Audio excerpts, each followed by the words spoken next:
안녕하세요. 저는 40대 여자입니다. 저는 얼마 전에 이혼을 했습니다. 한번 마음을 먹고 나니 생각보다 이혼이 별거 아니더군요. 너무 허무하고 허탈해서 어딘가 속 시원히 제 마음을 이야기할 대나무 숲이 필요해서 이렇게 창피함을 무릅쓰고 사연을 보내게 됐네요.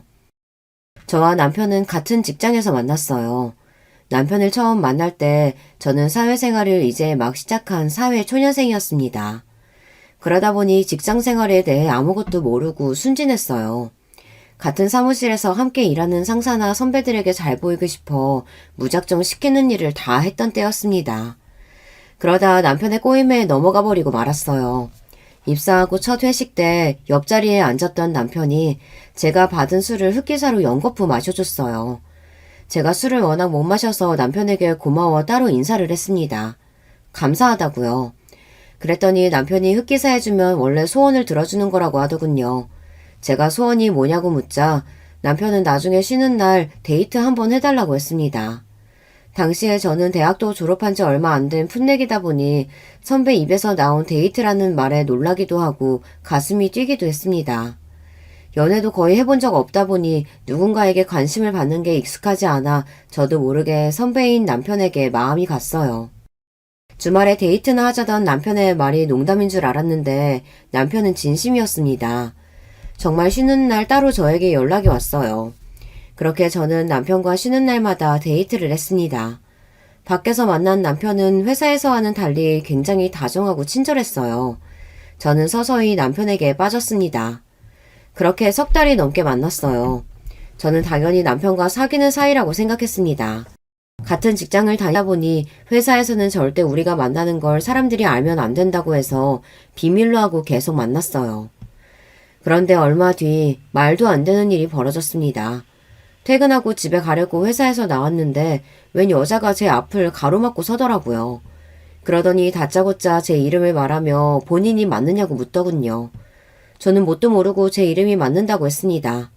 그러자 그 여자가 갑자기 제 머리끄댕이를 잡고 흔들었어요. 저는 영문도 모르는 상태로 처음 보는 여자에게 머리채를 잡힌 채 여기저기 끌려다녔습니다. 여자 힘이 얼마나 좋은지 벗어날 수가 없었어요. 그때 퇴근하고 나오던 다른 동료들이 그 여자를 말려주지 않았다면 저는 아마 그날 제 머리털을 그 여자에게 다 뽑혔을 거예요. 점점 더 저희 주변으로 사람들이 몰려들자 여자는 더 흥분해서 사람들에게 들으라는 듯 고래고래 소리를 질렀어요. 여기 좀 보세요. 이 여우 같은 년이 저랑 약혼까지 한 남자를 뺏어갔어요. 다들 자세히 좀 보세요. 여자의 말에 저는 놀라서 여자를 밀쳐냈습니다. 그리고 저는 무슨 소리를 하는 거냐고 따져 물었어요. 제가 도대체 누구를 뺏었다는 건지 알 수가 없으니까요. 역시 남의 남자한테 꼬리치는 것들은 이렇게 뻔뻔하다니까. 영업부 이영수 대리, 너도 알지? 그 남자가 바로 내 남자친구야. 네가 뺏어놓고 어디서 뻔뻔하게 굴고 있어. 여자는 자기 하고 싶은 말만 떠들더니 또 제 머리를 붙잡으려고 했어요. 저는 순간 이건 아니다 싶어서 여자를 세게 뿌리쳤어요. 이영수 대리님 여자친구라고요? 그럴 리가 없는데. 잠시 뒤 퇴근하고 나오던 저의 남자친구 이영수 대리가 회사 밖으로 나오다 저와 그 여자의 모습을 보고 놀라 회사 뒤로 도망가는 모습을 보고야 말았습니다. 그 순간 제 머리끄덩이를 당기던 여자가 남자를 발견하고 미친 듯 쫓아갔어요. 저는 그 자리에 그대로 혼자 남겨졌습니다. 지나가던 사람들은 저를 보며 다들 수군거렸어요. 그날 이후 저는 졸지에 약혼녀가 있는 회사 선배를 꼬신 내연녀가 되고 말았습니다. 다음날 회사에 갔더니만 아무도 저에게 말을 안 걸고 뒤에서 쑥덕거리기만 하더군요. 거기다가 남자친구는 제 전화도 받지 않았습니다.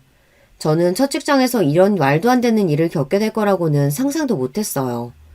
그리고 그날 저녁 더 믿기지 않는 일이 벌어졌습니다. 퇴근하고 집에 돌아오는 길에 남자친구가 집 앞에 찾아왔더라고요.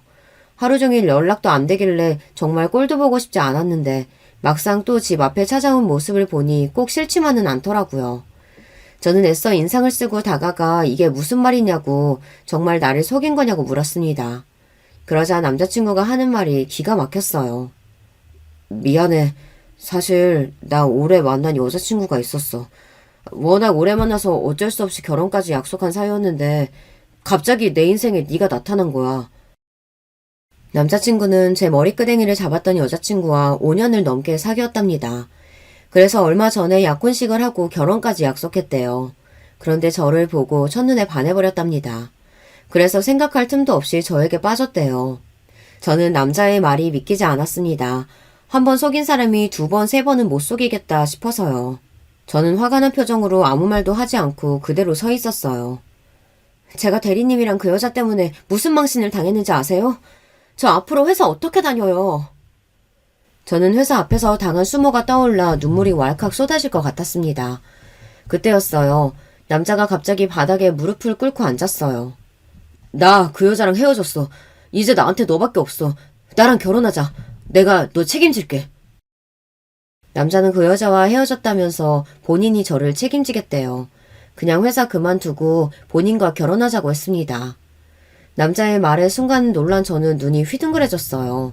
저도 참 그때는 제정신이 아니었던 게 남자가 한 말이 말도 안 되는 소리라는 걸 알면서도 마냥 좋았습니다. 그때는 제가 그 정도로 사리 분별도 할 줄 모르고 철이 없었어요. 저는 그렇게 내연녀라는 딱지를 단 채 제 첫 직장의 대리님이자 남자친구와 결혼을 했습니다. 그때까지도 저는 제 결정에 단 1%의 고민도 없었어요. 그 정도로 남편을 많이 사랑했기 때문에 사람들이 뭐라고 수군거리든 상관없었습니다. 그런데 제 결정이 잘못된 선택이었다는 걸 알게 되는 데는 얼마 걸리지 않았습니다. 결혼식을 올리고 딱 1달 정도 됐을 때부터 제 결정이 틀렸다는 걸 깨닫게 되었어요. 저는 결혼식을 하기 1달 전에 회사를 그만뒀어요. 저는 그만둘 생각이 없었는데 남편이 그러기를 바랬습니다. 자기도 알다시피 우리 아버지가 일찍 돌아가셔서 어머니랑 둘이서만 살았잖아. 결혼하고 내가 본가에서 나오면 어머니께서 혼자서 너무 적적하실 것 같아. 그래서 그러는데 우리가 어머니 모시고 살면 안 될까? 사실 어머니랑 나랑 살던 집도 넓어서 셋이 사는 데 전혀 문제 없거든. 결혼 날짜를 잡고 나서 남편은 저에게 시어머니를 모시고 살면 안 되겠냐고 부탁했습니다. 남편이 강요한 건 아니지만 저는 고민이 많이 됐어요. 시어머니께서 연세가 많으셔서 건강이 좋지는 않았거든요. 저는 남편의 마음이 이해가 됐습니다. 어릴 때 아버지가 돌아가시고 평생 어머니랑만 살았는데 결혼하고 어머니만 그 넓은 집에 두고 나간다는 게 마음이 좋지 않을 것 같았어요. 제가 시어머니를 모시고 살게 될지도 모른다는 이야기에 제 주변 사람들은 모두 다 반대했습니다. 저희 부모님은 당연히 안 된다고 하셨고 제 친한 친구들까지 모두 다 저를 말렸어요. 요즘 세상에 어떤 며느리가 시어머니를 모시고 살아. 더군다나 일까지 그만두고 집에 있으면 하루 종일 시어머니랑 같이 있어야 하는 건데 너 그게 말이 된다고 생각해? 남편이 결혼 전 저에게 부탁한 건 시어머니를 모시는 것뿐이 아니라 일도 그만뒀으면 하더라고요. 본인이 가장으로서 열심히 일할 테니 저는 시어머니를 모시면서 살림하는 데 집중했으면 했어요. 너희 남편 될 사람 도대체 어느 시대 사람이야? 혹시 조선시대에서 온 거 아니냐? 그래! 너 생각 잘해. 아무리 남자가 좋아도 중고등학교 내내 뼈 빠지게 공부하고 힘들게 대학까지 가서 남들 들어가기 힘들다는 대기업까지 들어갔는데 결혼과 동시에 시어머니 수발 들겠다고 그만두는 거 그거 진짜 말도 안 된다. 다들 저를 걱정해서 하는 소리였지만 그때는 왜 그랬는지 정말 귀에 하나도 들리지 않았어요. 오히려 앞으로 평생 저와 함께 살아갈 사람은 남편인데 남편과 제가 서로 존중하고 양보하며 살아가는 게 옳은 방법이라고 생각했죠. 저는 고민 끝에 직장은 계속 다니면서 시어머니를 모시고 살기로 했어요. 직장은 아이가 생기면 그때 다시 고민해보기로 남편과 상의했습니다. 그런데 원래 결혼 생활이라는 게 다 이런 건가요? 결혼식을 올리고 신혼여행을 다녀오자마자 제 인생은 180도 달라졌어요. 제가 느끼기로는 결혼 전에는 부모님 댁에서 살다가 결혼 후에 남편과 시어머니가 사는 집으로 들어가 함께 살게 된 것 말고는 크게 달라진 게 없는 것 같은데 어째서인지 제 생활이 모두 다 달라졌어요. 부모님과 살 때와는 여러 면에서 천지 차이였습니다. 시어머니는 항상 새벽 5시면 일어나셨어요. 알람을 맞추지 않아도 꼭 그 시간에 일어나셔서 혼자 산책을 가셨습니다. 그리고 산책에서 돌아오시면 바로 아침 식사를 하셨어요. 처음에 저는 뭣도 모르고 출근하기 전까지 내내 자고 있었어요. 그런데 어느 날은 남편이 저를 흔들어 깨우더군요. 그러더니 저에게 한 소리 했어요. 자기는 어른 모시고 살면서 어떻게 그렇게 태평해? 우리 엄마 주방에서 아침 차리는 소리 안 들려? 그제야 눈을 비비고 일어나니 주방에서 뚝딱거리는 소리가 들렸습니다. 아무리 나이가 어리고 철이 없어도 그렇지. 시어머니 모시고 살면 긴장을 좀 해야 하는 거 아니야? 어떻게 그렇게 아무것도 모르는 척 잘 수가 있어? 남편이 정색하면서 말하는데 저는 너무 무안했어요. 저는 모르는 척한 게 아니라 정말 하나도 안 들렸거든요. 저는 원래 어려서부터 누가 업어가도 모를 정도로 깊게 잠드는 편이고 잠도 워낙 많아요. 더군다나 아침밥도 잘 챙겨 먹지 않습니다. 그러다 보니 전혀 생각을 못했어요.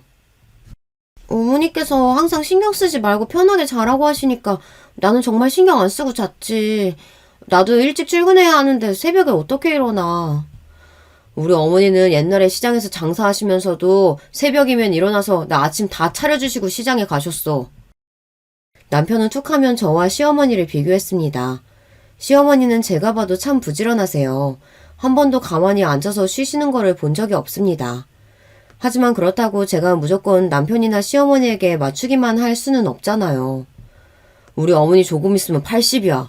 몸도 안 좋으신데 당신이 좀 도와줬으면 좋겠어. 남편이 저렇게까지 말을 하는데 저도 마냥 모르는 척 할 수는 없었습니다. 남편 말이 틀린 말은 아니니까요. 그날부터 저는 시어머니가 산책에서 돌아오시면 일어나서 함께 아침밥을 차렸어요. 남편은 저와 시어머니가 창을 차려놓으면 그제야 일어나 출근 준비를 했습니다. 처음엔 며느리로서 이 정도는 할 수 있다 생각했어요. 시어머니께서 저에게 이래라 저래라 강요하시는 분도 아니고 연세도 많으신 분이 아들 며느리 먹이겠다고 새벽부터 이것저것 준비하시는데 며느리로서 가만히 있을 수도 없었으니까요. 단지 살면 살수록 남편의 행동이나 태도가 제 마음을 자꾸만 불편하게 했습니다. 한 번은 그런 적이 있었어요. 시어머니께서 새벽에 산책을 나갔다가 발을 헛디뎌서 넘어지게 된 거예요. 그 일로 허리에 찰과상을 입어 며칠 동안 꼼짝도 못 하셨어요. 그런데 그걸 가지고 남편이 대뜸 저에게 뭐라고 하더라고요. 그러게 어머니 연세도 있으신데 당신이 산책 좀 모시고 갔다 오면 얼마나 좋아. 남편은 항상 이런 식이었습니다. 말은 조용조용 차분하게 하는데 하는 말마다 제 신경을 건드렸어요. 새벽에 넘어진 시어머니를 모시고 회사에 반차까지 내고 병원에 갔다 온 사람한테 저딴 소리를 하는데 저는 정말 손이 부들부들 떨리더군요. 목구멍까지 욕이 차 있었어요. 항상 이성적이고 차분한 남편과 살며 저도 나름대로 조금씩 쌓인 것들이 있었습니다. 저도 출근하랴 집안일 하랴 결혼하고 하루도 제대로 쉬어본 적이 없어요. 주말에도 언제나 새벽 5시면 일어나시는 시어머니 덕분에 쉬는 날도 늦잠은 자본 적도 없습니다. 더군다나 퇴근하고 들어오면 너무 힘들어서 밥이고 뭐고 좀 씻고 누워서 쉬고 싶은데도 항상 저녁 준비를 하고 계시는 시어머니 눈치를 보느라 씻지도 못하고 바로 주방으로 들어가야 했어요. 거기다가 저녁 먹고 일찍 좀 자려고 해도 항상 남편이 아직 시어머니도 안 주무시는데 며느리가 어떻게 먼저 들어가서 잘 수 있냐고 지나가는 말로 했어요. 그러면 저는 또 눈치만 보다 어머님이 방에 들어가고 나서야 쉴 수 있었습니다. 어머니가 걱정됐으면 당신이 좀 모시고 다니지 그랬어. 저도 나름 남편과 싸우지 않기 위해 내내 참고 있었습니다. 사실 제가 화를 내봐야 남편에게 잔소리만 더 들을 뿐이거든요. 저보다 8살이나 많은 남편에게 낼 수 있는 최선의 분노는 딱 그 정도였습니다. 그런데 기가 막히는 건 남편은 제가 그 정도로 말한 거 가지고도 난리를 쳤다는 거예요. 당신 지금 나한테 큰 소리 친 거야? 어떻게 아내가 남편한테 그렇게 큰 소리를 지를 수가 있어? 남편은 평소 저에게 하고 싶은 말 다 하고 살면서 제가 조금만 언성을 높여도 어떻게 그럴 수 있냐며 면박을 주었습니다. 그리고 항상 마무리는 저를 가르치려고 했어요. 그러게 내가 일하면서 어머니 모시고 살기 힘들 거라고 했었잖아. 일하면서 집안일까지 하니까 괜히 힘들어서 자꾸 나한테 짜증내고 화내는데 부부끼리 그렇게 존중 안 하고 자꾸 화내고 소리 지르다 보면 나중에 애들 앞에서도 그렇게 된다니까? 자기는 여자가 왜 그렇게 욱하냐? 남편과 말하다 보면 벽과 이야기를 하는 것 같아요. 제 말은 항상 틀린 말이고 본인 말이 다 맞아요. 내가 힘든 거 당신도 알면 당신도 좀 도와주면 되잖아. 당신은 어떻게 집에 오면 손 하나 까딱을 안 해? 이거 봐 이거 봐. 또 흥분해서 소리 지르고. 내가 우리 집 가장인데 밖에서 열심히 일하려면 집에 와서 쉬어야지. 집에서까지 일하면 밖에 나가서 일이 되겠어? 결론은 항상 똑같았어요. 제가 좀 도와달라고 하면 남편은 그러니 회사를 그만두라는 말만 했습니다. 본인이 혼자 벌어도 우리 세 식구 충분히 살 수 있는데 굳이 힘들게 뭐하러 일하려고 하냐고 했습니다. 결혼한 이후 남편과 저는 부서가 달라지기는 했지만 같은 회사에 다닌다는 걸 남편이 썩 편해하진 않았어요. 아무래도 보수적인 분위기의 회사다 보니 부부가 한 직장에 다니는 걸 가지고 알게 모르게 뒤에서 쏙닥거리는 게 있으니까요. 하지만 저는 회사를 그만두고 싶지 않았습니다. 결혼 전에는 아이가 생기면 그만둘 수도 있겠다 싶었습니다. 하지만 막상 결혼하고 나니 더 그만두고 싶지 않았어요. 남편과 시어머니와 함께 사는 집에서 벗어날 만한 공간이 저에게도 필요했습니다. 그 이후로도 시간이 지나면 지날수록 저는 남편과 이야기를 할 때마다 자꾸만 억울하고 속이 답답한 느낌이 들었어요. 결혼하고 내내 그렇게 살다 보니 저는 항상 가슴에 울분이 차 있었습니다. 그러던 중 회사에서 안 좋은 일이 있었어요. 거의 제가 맡기로 확실시 되어 있던 일이 있었는데 막판에 결과가 뒤집혀서 남자 동기가 하게 됐습니다. 그 일만 맡게 되면 다음 승진은 따놓은 당상이었는데 너무 속상했어요. 그런 와중에 같은 부서에 일하는 상사분이 저에게 하신 말이 충격이었습니다. 나랑 이 과장이랑 친한 거 알죠? 이 과장 말이 올해 임신 계획이 있다면서 이번 프로젝트 우리 팀에 엄청 중요한 일인데 진행하다가 김주임이 임신하기라도 하면 어떡해. 순간 저는 누군가에게 뒤통수를 세게 한 대 맞은 줄 알았습니다. 생각지도 못한 말에 너무 당황해서 말이 나오질 않았어요. 그날 저녁 저는 결혼하고 처음으로 남편과 크게 싸웠습니다. 우리가 언제 올해 아이 갖겠다고 계획을 했어. 나랑도 이야기 안 한 걸 다른 사람한테 떠들고 다니면 어떡해. 남편이 흥분해서 소리 지르는 걸 싫어한다는 거야 잘 알고 있었지만 그날은 도저히 저도 참을 수가 없었습니다. 너무 화가 나서 절로 눈물이 왈칵 쏟아졌어요. 제가 남편보다 후배고 남편보다 일을 잘 못해도 저도 나름대로 회사에서 잘 해내고 싶은 일들이 있습니다. 그런데 제가 남편에게 전혀 존중받고 있다는 느낌이 들지 않으니 참을 수가 없더군요. 결혼한 지 1년 정도 됐으면 당연히 애부터 가져야지. 그런 당연한 소리를 꼭 내 입으로 이야기해야 돼? 그리고 당신 욕심 너무 많은 거 아니야? 애 생기면 바로 회사 그만둘 사람이 그런 중요한 프로젝트 하겠다고 욕심내면 어떡해? 에휴, 이래서 여자 직원들은 책임감이라는 게 없다니까. 순간 저는 입에서 탄식이 절로 흘러나왔어요. 제가 이 정도로 아무것도 할 수 없는 사람이라는 게 답답해서요. 저는 꼭 최악이라도 한 것처럼 속이 꽉 막힌 것 같았어요. 그때 이후로 저는 달라졌습니다. 남편과 대화도 줄었고 좋아했던 회사 생활에도 슬슬 지쳐갔어요. 가정에서 받는 스트레스만으로도 힘들어서 회사에도 일도 잘 안 됐어요. 가정이든 일이든 뭐 하나 집중해서 하는 일이 없었습니다. 그러던 중 남편의 계획대로 첫째 아이가 생겼어요. 당시에 스트레스도 스트레스였지만 체력적으로도 힘든 때라 임신 초기에 고생을 좀 했어요. 입덧은 물론이고 살도 너무 많이 빠져서 몸에 힘이 하나도 없었어요. 결국은 병원에서 유산기가 있다는 말까지 들었습니다. 힘없이 어깨가 축 처진 채로 병원에서 나오는데 남편이 저를 붙잡고 잔소리를 하기 시작했어요. 이럴 줄 알았어. 그러게 내가 진작 일 그만두고 집에 있으라고 했잖아. 무슨 여자가 그렇게 남편 말을 안 듣고 고집이 세. 내일 당장 출근해서 사직 써내. 이러다 우리 애 큰일 나겠어. 무슨 일이 있어도 재수가 없을 정도로 차분하기만 했던 남편이 아이가 조산이 될 수도 있다는 말에 노발대발하더군요. 당장 저에게 회사를 그만두라고 했어요. 저는 남편에게 제대로 된 대답을 할 수가 없었습니다. 몸도 많이 지치고 힘들어서 그런 것도 있었지만 정말 제가 회사를 그만두고 싶은 건지 다니고 싶은 건지 판단이 서질 않았거든요. 그때였어요. 항상 저나 남편에게 이래라 저래라 이야기하신 적이 없던 시어머니께서 제 손을 꼭 잡으시더군요. 어린 나이에 결혼하고 시댁에 들어와서 시어머니 모시고 사느라 고생 많았지. 건강하고 예쁜 손주 보는 것도 중요하지만 우리 며느리 몸 탈날까봐 난 그게 걱정이다. 회사 그만두기 싫으면 회사에 휴가라도 좀 쓸 수 있는지 물어봐. 애도 애지만 너부터 챙겨야지. 시어머니께서 제 손을 잡고 제 눈을 바라보며 저부터 챙기라고 하시는데 순간 울컥 눈물이 났습니다. 일찍이 결혼한 제가 시어머니와 함께 산다는 게 사실 쉽지만은 않았어요. 솔직히 심정으로 원망스러울 때도 있었어요. 그래도 그동안 시어머니를 챙겼던 저의 마음은 진심이었는데 그 순간 시어머니께서도 제 마음을 이해해 주신 것 같아 마음이 뭉클했습니다. 애 낳으면 내가 다 키워줄 테니까 우리 며느리 하고 싶은 대로 해. 생각지도 못한 시어머니의 말씀에 저는 눈물을 참을 수가 없었습니다. 그대로 시어머니의 품에 안겨 펑펑 울었어요. 그 와중에 남편은 옆에서 눈치 없이 끼어들었습니다. 엄마 연세가 몇 살인데 애를 키워요.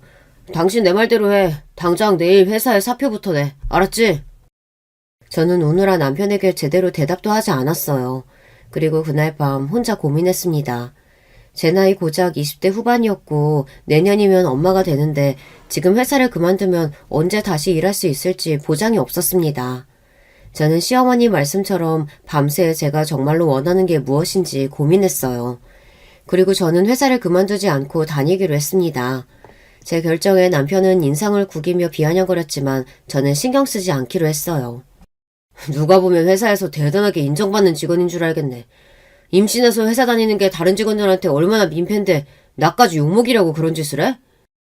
당신 욕 안 먹게 내가 알아서 잘할 테니까 걱정하지 마. 남편은 혀까지 끌끌 차며 철이 없다는 둥 고집이 세다는 둥 궁시렁거렸지만 저는 무시하기로 했어요. 남편의 고지식하고 이기적인 면은 저도 이제 다 적응했으니까요. 앞으로 제 일과 뱃속의 아이만 챙기며 살기를 다짐했답니다. 그렇게 저는 임신한 동안 일도 열심히 하고 태교도 열심히 했어요. 처음엔 그렇게 힘들었었는데 남편에게 무시당한 게 원동력이 됐는지 일도 다시 재미있어지더라고요. 그 덕분에 아이도 건강하게 나왔습니다. 출산 후 육아휴직을 하고 시어머니와 육아도 열심히 했어요. 시어머니는 건강도 좋지 않으신데 저를 많이 도와주셨어요. 남편이 육아에 전혀 관심이 없다 보니 시어머니께서 저를 위해 더 많이 힘써주셨습니다. 남편은 아이가 태어나고 나서 전보다 더 밖으로 돌았어요. 말로는 이제 식구가 하나 더 생겼으니 더 일을 열심히 하는 거라고 했지만 제가 보기엔 매일 회사 직원들이랑 회식하고 술만 마시러 다니는 것 같았죠. 그래도 곁에 시어머니가 계셔서 그런지 남편 때문에 크게 서운하지도 힘들지도 않았어요. 아이를 키우는 동안 시어머니 도움을 너무 많이 받아서 그런지 저는 어느새 시어머니와 절친이 되어 있었습니다. 심지어 시어머니 없이 육아를 한다는 건 상상도 할 수 없을 정도였어요. 만약 시어머니와 함께 살지 않았다면 저는 100% 육아 우울증에 걸렸을 거예요. 그맘때 남편은 거의 집에 없었기에 모든 육아와 집안일을 제가 다 감당해야 했거든요. 점점 더 밖으로만 도는 남편 때문에 힘들기는 했지만 시어머니께서 항상 제 편을 들어주셔서 힘이 났습니다. 그러던 어느 날이었어요. 그날도 남편은 밖에서 뭘 하고 왔는지 술에 잔뜩 취해 집에 들어왔습니다. 저는 남편이 들어오는 소리를 듣고도 상종하고 싶지 않아 눈을 감고 잠든 척 했어요. 그런데 방에 들어온 남편이 누워있는 저를 보자마자 소리를 지르더군요. 이 집 가장이 들어왔는데 마누라가 일어나지도 않고 뭐 하는 거야? 빨리 일어나서 내 옷 받아야지. 아무리 술을 먹어도 집에 와서 행패를 부린 적은 없었는데 그날은 뭐가 안 좋은 일이 있었는지 혼자 성질을 내며 시끄럽게 하더군요. 저는 시어머니와 애가 깨기라도 할까봐 자리에서 벌떡 일어났습니다. 이 새벽에 들어와서 뭐 하는 거야? 그러다 어머님이랑 애 깨겠어. 깨든지 말든지 가장이 들어왔으면 다들 벌떡벌떡 일어나야지. 남편은 도대체 술을 얼마나 먹었는지 눈도 제대로 뜨지 못했습니다. 그러더니 입고 있던 재킷을 제 얼굴에 던졌어요. 그러면서 한다는 말이 어이가 없었습니다. 에이구, 집구석이라고 들어와서 반기는 사람이 하나 없으니 들어오고 싶지가 않네. 남편은 술 냄새를 풀풀 풍기며 막말을 해대더니만 그대로 침대에 엎어져 잠이 들었습니다. 저는 제 얼굴에 닿았다가 바닥에 떨어진 남편 재킷을 보는데 순간 눈물이 울컥 올라왔어요. 바닥에 떨어진 재킷이 꼭 제 모습 같았거든요.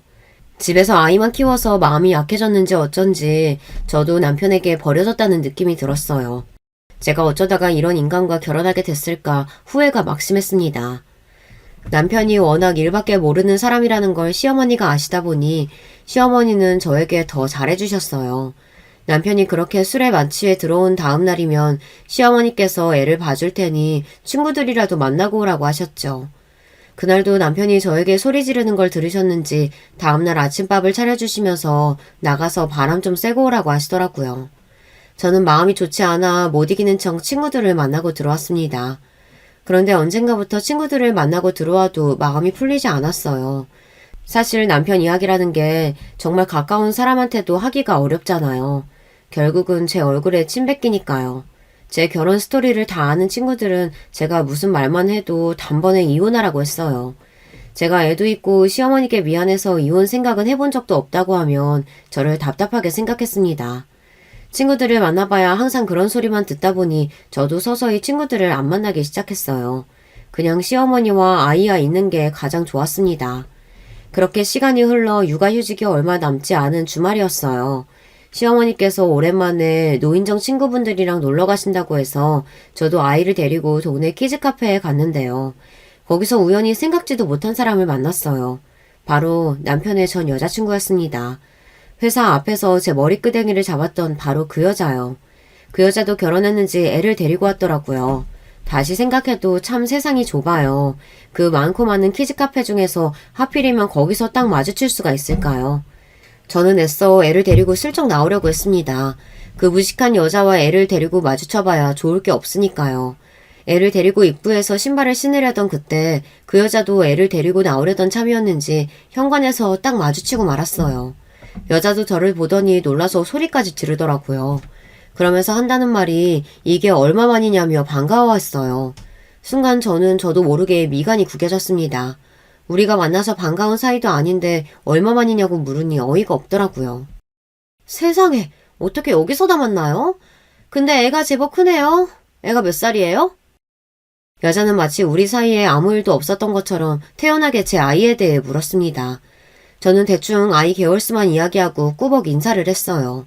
한시라도 빨리 이곳을 벗어나고 싶어서요. 그런데 그 여자가 제 팔을 잡더니 지난 일을 사과하고 싶다며 차 한 잔 마시자고 하더군요. 저는 한사코 거절했지만 여자는 완강했어요. 할 수 없이 저는 애를 데리고 근처 커피숍에서 제 머리끄댕이를 잡았던 여자와 커피를 마셨습니다.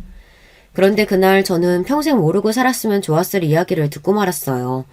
여자는 저에게 사과하고 싶다고 커피숍에 데려가 놓고는 쓸데없는 질문을 자꾸만 해댔습니다. 다짜고짜 저에게 이영수와 결혼한 게 맞냐고 묻더니만 지금 누구랑 어디에 사느냐고 묻더군요. 저는 그 순간 바로 이 여자와 커피숍에 들어온 걸 후회했어요. 저는 이영수 대리와 결혼했고 지금은 시어머니와 함께 살고 있다고 대답했어요. 그게 사실이니까요. 그런데 그 순간 여자는 뭐가 재미있는지 사람들이 다 쳐다볼 정도로 소리까지 내며 웃더군요. 저는 기분이 나빠서 여자에게 왜 웃느냐고 물었습니다. 그러자 여자가 하는 말이 기가 막혔어요. 이영수가 그쪽한테 뭐라고 했는진 모르겠지만 사실 그쪽이랑 바람 피우던 거 나한테 들키자마자 손이 발이 되게 싹싹 빌었어요. 그러면서 시어머니 안 모시고 살아도 되니까 제발 본인이랑 결혼해달라고 무릎까지 꿇더라고요. 저는 순간 머리가 띵하고 정신이 아득했습니다. 우리가 약혼하고 얼마 안 돼서 이영수가 자꾸 나한테 시어머니 모시고 살면 안 되냐고 조르더라고요. 나는 너무 싫어서 절대 안 된다고, 그럴 바에 결혼 안 한다고 못을 박았더니만 그 새끼가 바로 그쪽이랑 바람을 피운 거예요. 그쪽이 말 잘 듣고 참여서 결혼하면 시부모님 모시고 잘 살 것 같아서 그랬다나 뭐라나. 그 사람이 정말 그렇게 말했다고요? 저는 배신감에 온몸에 소름이 돋았습니다. 내가 지금 와서 거짓말을 뭐하러 해요? 안 그래도 이영수가 그쪽이랑 결혼했을까 안 했을까 궁금하기는 했었는데 진짜 어머니까지 모시고 살 줄은 몰랐네요. 이영수가 역시 여자 보는 눈은 있네. 진짜 참하고 좋은 여자 잘 골랐어. 여자가 혼자 크크거리면서 웃는데 저는 속이 부글부글 끓었습니다. 저는 얼굴이 화끈거려서 도저히 참을 수가 없었습니다. 저는 자리에서 벌떡 일어나 테이블 위에 있던 물잔을 들어 여자의 얼굴에 부었습니다. 아! 당신 지금 뭐 하는 거야? 나한테 그때를 사과하고 싶다면서. 사과는 필요 없고 나도 당신한테 똑같이 망신을 줘야 내 마음이 풀릴 것 같아. 저는 그대로 아이를 데리고 커피숍을 나왔습니다. 재수없는 연예계에 물 한 컵 다 붓고 나왔는데도 속이 풀리지 않았어요. 정말 애가 아니었다면 그 자리에서 그 여자 뺨을 날렸을지도 몰라요. 그 정도로 화가 난 마음을 주체할 수가 없었습니다. 그런데 그건 시작에 불과했어요. 그날 저녁 남편과 이혼할 정도로 심각하게 한바탕 했습니다. 낮에 만난 미친 여자 이야기를 하려고 밤새 기다리고 있었는데 그날도 남편은 술에 취해 늦게 들어왔어요. 제가 분명히 전날 시어머니께서 여행 가셔서 안 계시니 일찍 오라고 했는데도 그렇게 취해서 들어온 거죠. 안 그래도 화가 나는데 남편은 저에게 씻을 수 없는 실수를 했습니다. 남편이 씻고 나오길래 이야기 좀 하자고 했는데 남편은 너무 피곤하다면서 침대에 눕자마자 잠들었어요. 저는 한숨을 쉬고 자려고 누웠습니다. 그런데 그날 새벽 남편이 자다가 잠꼬대를 하는데 이상한 소리를 했어요. 갑자기 저를 꼭 끌어안더니 제 이름이 아닌 다른 여자 이름을 부르더라고요. 그것도 아주 다정하게 불렀습니다. 우리 이리 좀 와봐. 오빠 좀 꼭 안아줘. 순간 저는 온몸에 소름이 돋았습니다. 그리고 촉이 왔어요. 이건 절대 실수가 아니라는 촉이 왔죠. 저는 이 일을 남편에게 말해야 하나 말아야 하나 고민했습니다. 말을 하더라도 어떤 식으로 해야 할지 혼자 생각이 많았어요. 그런데 그러던 중 생각지도 못한 일이 벌어졌습니다. 시어머니께서 얼마 전부터 식사를 통 못하시고 배가 자꾸 욱신거린다고 하셔서 모시고 병원에 갔어요. 간 김에 이것저것 싹 다 검사를 했습니다. 그런데 의사가 말도 안 되는 소리를 했어요. 시어머니께서 간암이시라고 당장 수술을 해야 한다고 했습니다. 정말 청천벽력과도 같은 말이었어요. 그동안 병원에도 자주 가고 검사도 꼬박꼬박 했는데 왜 이런 일이 생긴 건지 믿을 수가 없었죠. 의사는 가족들을 다 바로 검사를 해야 한다고 했어요. 가족 중에 맞는 간이 있으면 바로 수술을 해야 한다고요. 남편과 저는 시간을 지체할 수 없으니 바로 둘 다 검사부터 받았습니다. 그때 남편이 저에게 굉장히 고마워했어요. 자식인 나도 쉽지 않은 일인데 당신이 바로 검사 받겠다고 해서 나 정말 감동받았어. 너무 고마워. 내가 어머님한테 고마운 게 얼마나 많은데 당연한 일이지. 그전까지 남편과 저는 부부라고 하기도 민망할 정도로 사이가 별로 좋지 않았어요. 남보다 못한 관계로 대면대면 지냈습니다. 그런데 시어머니의 병을 알게 된 이후에는 누구보다 서로에게 의지하고 힘이 되어주려고 노력했어요. 남편도 그때는 제 마음을 알아주는 것 같아 고마웠습니다. 그러던 중 불행 중 다행히도 제가 어머니에게 간을 이식해줄 수 있다는 검사 결과를 받았습니다. 남편은 맞지 않았어요. 결과를 듣고 남편은 저에게 너무 미안해했습니다. 본인이 해야 하는데 저에게 너무나 큰 짐을 준 것 같다며 마음 아파하더라고요. 진심으로 마음 쓰는 남편의 모습을 보니 저도 모르게 마음이 뭉클했습니다. 그동안 남편에게 화가 나고 서운했던 일들이 까마득하게 잊히는 것 같았어요. 남편이 시어머니의 간암 판정을 듣고 얼마나 마음 저리고 힘들어했는지 가장 잘 아는 저로서는 수술이 하나도 무섭지 않았습니다. 오히려 제가 시어머니를 도울 수 있다는 게 기뻤어요. 수술을 하기로 결정하고 저희 집은 한바탕 난리가 났습니다. 친정 부모님은 절대 안 된다고 노발대발 하셨어요. 내가 너 결혼해서 시어머니 모시고 산다고 했을 때부터 마음에 안 들었는데 네가 그렇게 해서라도 이서방이랑 결혼해야겠다고 해서 할 수 없이 넘어간 거야. 근데 이제는 뭐? 시어머니한테 간을 줘? 너 미쳤니? 그래. 아버지도 웬만하면 네가 하는 일에 반대하고 싶지 않지만 애 낳은 지도 얼마 안 돼서 그런 큰 수술을 어떻게 해. 그러다 네 몸 상하면 어쩌려고. 부모님 마음이야 제가 모르는 게 아니다 보니 저도 마음이 좋지 않았습니다. 결혼하고 지금까지 저 사느라 바빠 정작 우리 부모님은 챙기지도 못했는데 이제와 시어머니한테 멀쩡한 간까지 떼어준다고 하니 화가 나실 만도 했죠. 하지만 지금 당장 수술하지 않으면 시어머니가 돌아가실 수도 있는데 저에게는 고민할 시간이 없었어요. 결혼하고 엄마 아빠한테는 내가 잘못한 거 너무 잘 알아. 하지만 결혼하고 지금까지 살면서 시어머니가 널 얼마나 아껴주고 챙겨주셨는지 몰라. 나 우리 어머님 없으면 못 살아. 그러니까 엄마 아빠가 저 좀 이해해 주세요. 부모님은 제 말에 닭똥 같은 눈물을 주룩주룩 흘리셨어요. 제 고집이 얼마나 센지 잘 아시다 보니 더 이야기를 하지 못하셨죠. 친구들도 마찬가지였어요. 나는 도무지 널 이해할 수가 없다. 너희 시어머니 간암 걸린 거야 슬픈 일이지만 네가 그 검사를 굳이 뭐하러 해. 그래. 네 남편 도대체 뭐가 이쁘다고 시어머니한테 간까지 떼주냐? 으이구 이 헛똑똑아. 부모님도 친구들도 아무도 저를 이해해주지 않았어요. 다들 저더러 멍청하다고 했습니다. 더군다나 시어머니까지도 수술을 받지 않겠다고 고집을 피우셨어요. 이미 수술 날짜도 다 잡아둔 상태인데 자꾸 수술을 안 받고 퇴원하시겠다고 했습니다.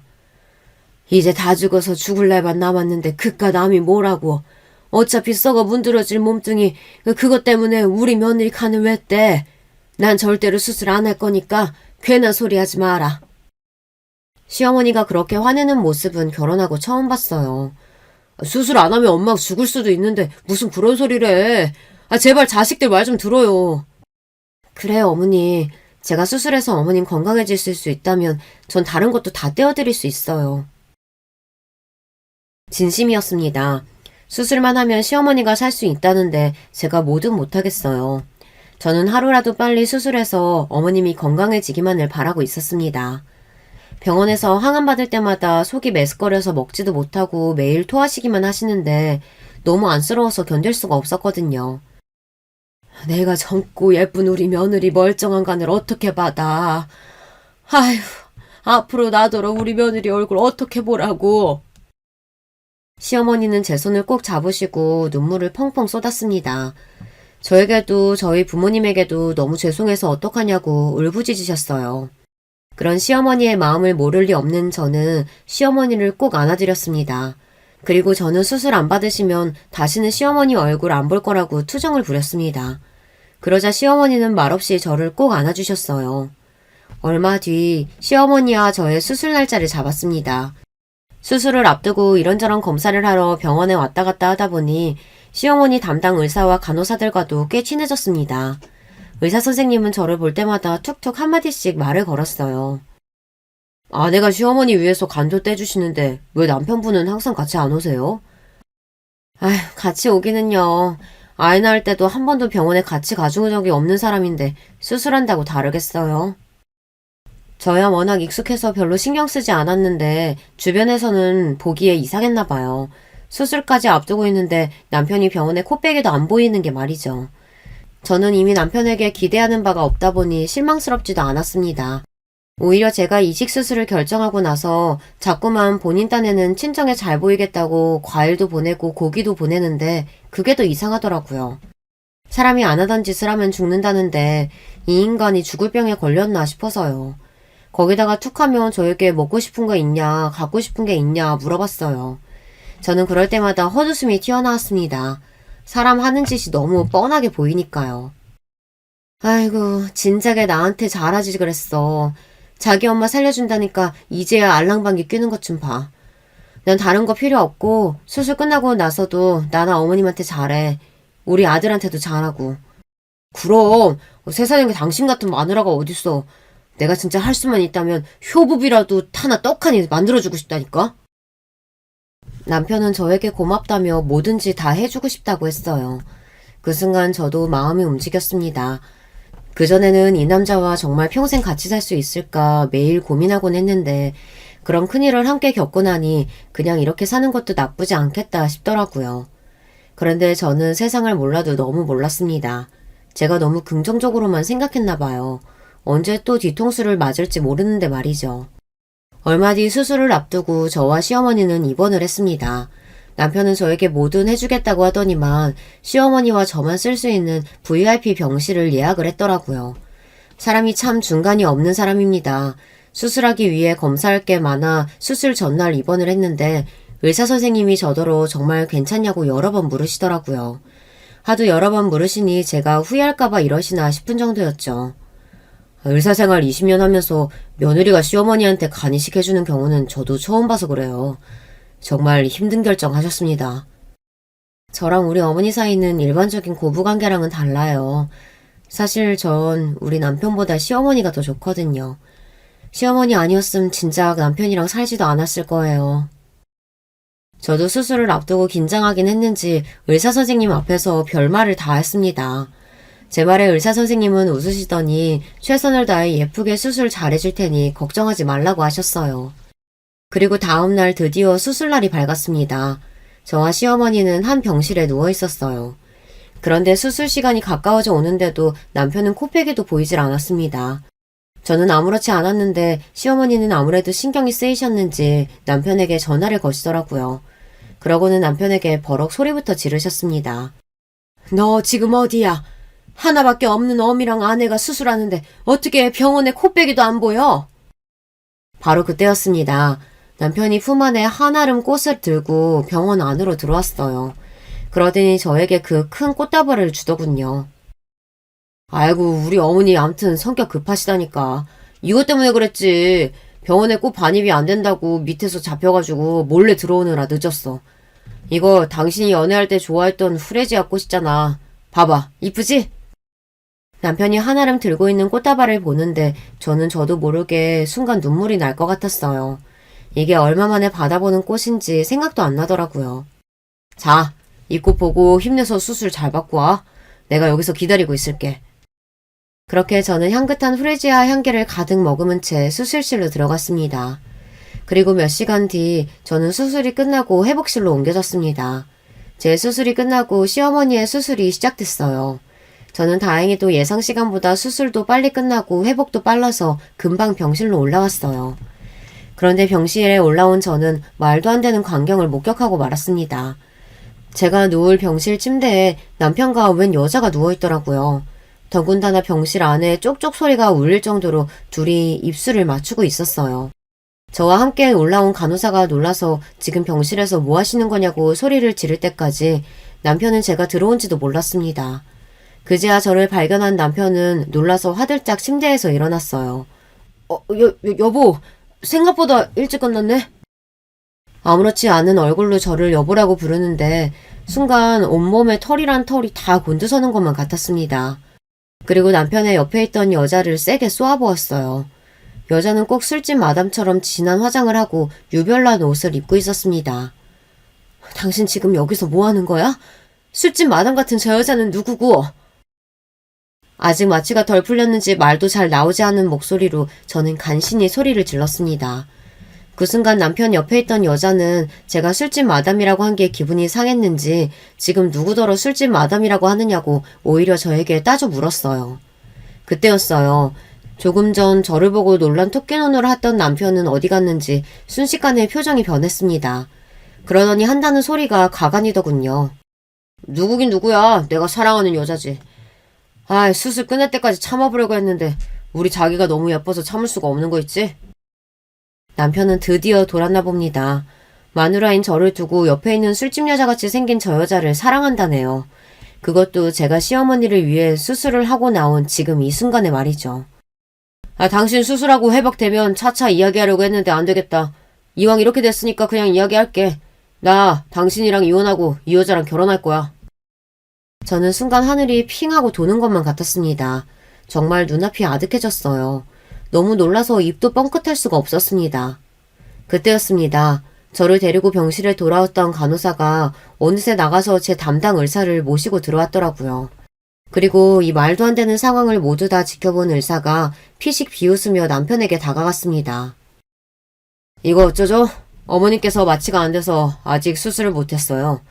아마 내일 다시 수술해야 할 것 같은데 환자분 어떡할까요? 그냥 수술하지 말까요? 세상에 어떻게 이런 일이 있을까요? 시어머니께서 자꾸만 마취해서 깨어나는 바람에 수술은 아직 시작도 못하고 있었대요. 그리고 누구보다 제 상황을 안타까워하던 의사선생님께서 저를 도와주기로 작정을 했으니 이미 이건 제가 이긴 판이었어요. 아니요, 선생님. 저 수술 안 해요. 제 간 어머니 안 드릴 거예요. 저는 미친 남편이 밉고 원망스러워서 마음에도 없는 모진 소리를 차갑게 뱉었습니다. 그리고 그런 제 마음을 이미 알아챈 의사선생님은 알겠다고 시어머니의 수술을 중단하겠다고 했습니다. 그러자 남편 이 인간의 얼굴이 순식간에 창백해졌어요. 아니 이게 무슨 소리예요? 안 돼 여보. 내가 잘못했어. 당신 말이 맞아. 저 여자 그냥 술집에서 만난 여자야. 내가 미쳤다고 저런 여자 때문에 당신이랑 헤어지겠어? 제발 나 용서해줘. 내가 어떻게 할까? 무릎이라도 꿇을까? 정말이지 저는 어이가 없어서 절로 웃음이 튀어나왔습니다. 세상에 저렇게 찌질한 인간이랑 제가 지금까지 뭘 보고 산 건지 후회가 되더라고요. 남편은 조금 전까지 껴안고 있던 여자를 밀어내며 저리 꺼지라고 소리를 질렀습니다. 그러더니만 제 앞에 무릎을 꿇고 앉아 용서해달라고 손이 발이 되게 빌었어요. 선생님, 저 너무 어지러워서 좀 쉬고 싶은데 외부인들 좀 쫓아내 주실래요? 말도 안 되는 상황에 간호사들은 킥킥거리고 배꼽까지 잡고 웃었습니다. 의사 선생님의 말 한마디에 남편과 그 상간녀는 병실에서 쫓겨났어요. 남편은 쫓겨나면서도 어머니의 수술은 꼭 해야 한다고 울부짖었습니다. 남편이 병실을 나가자마자 저는 눈물이 터졌어요. 제 인생이 너무 불쌍해서요. 그때 의사 선생님이 제게 다가왔습니다. 이런 일이 생긴 건 환자분 잘못이 아니에요. 남편이 쓰레기였던 거죠. 의사 선생님의 단단한 위로에 저는 어쩐지 웃음이 터졌습니다. 맞아요. 의사 선생님 말씀이 맞았습니다. 이건 제 잘못이 아니에요. 저 인간이 쓰레기라서 그런 거죠. 그날 이후 어떻게 됐냐고요? 시어머니는 예정대로 수술을 잘 마치셨고 현재 회복 중에 계십니다. 그런데 남편은 아직 몰라요. 정말 아직 수술을 못 받은 줄 알고 있습니다. 그 일에 대해 알게 되신 시어머니께서 남편에게 일절 연락을 안 하고 병실에 와도 만나주지 않고 계시거든요. 게다가 시어머니는 남편을 집에서도 쫓아냈어요. 사람을 시켜 남편 짐을 다 정리하고 집 비밀번호도 바꿔버리셨답니다.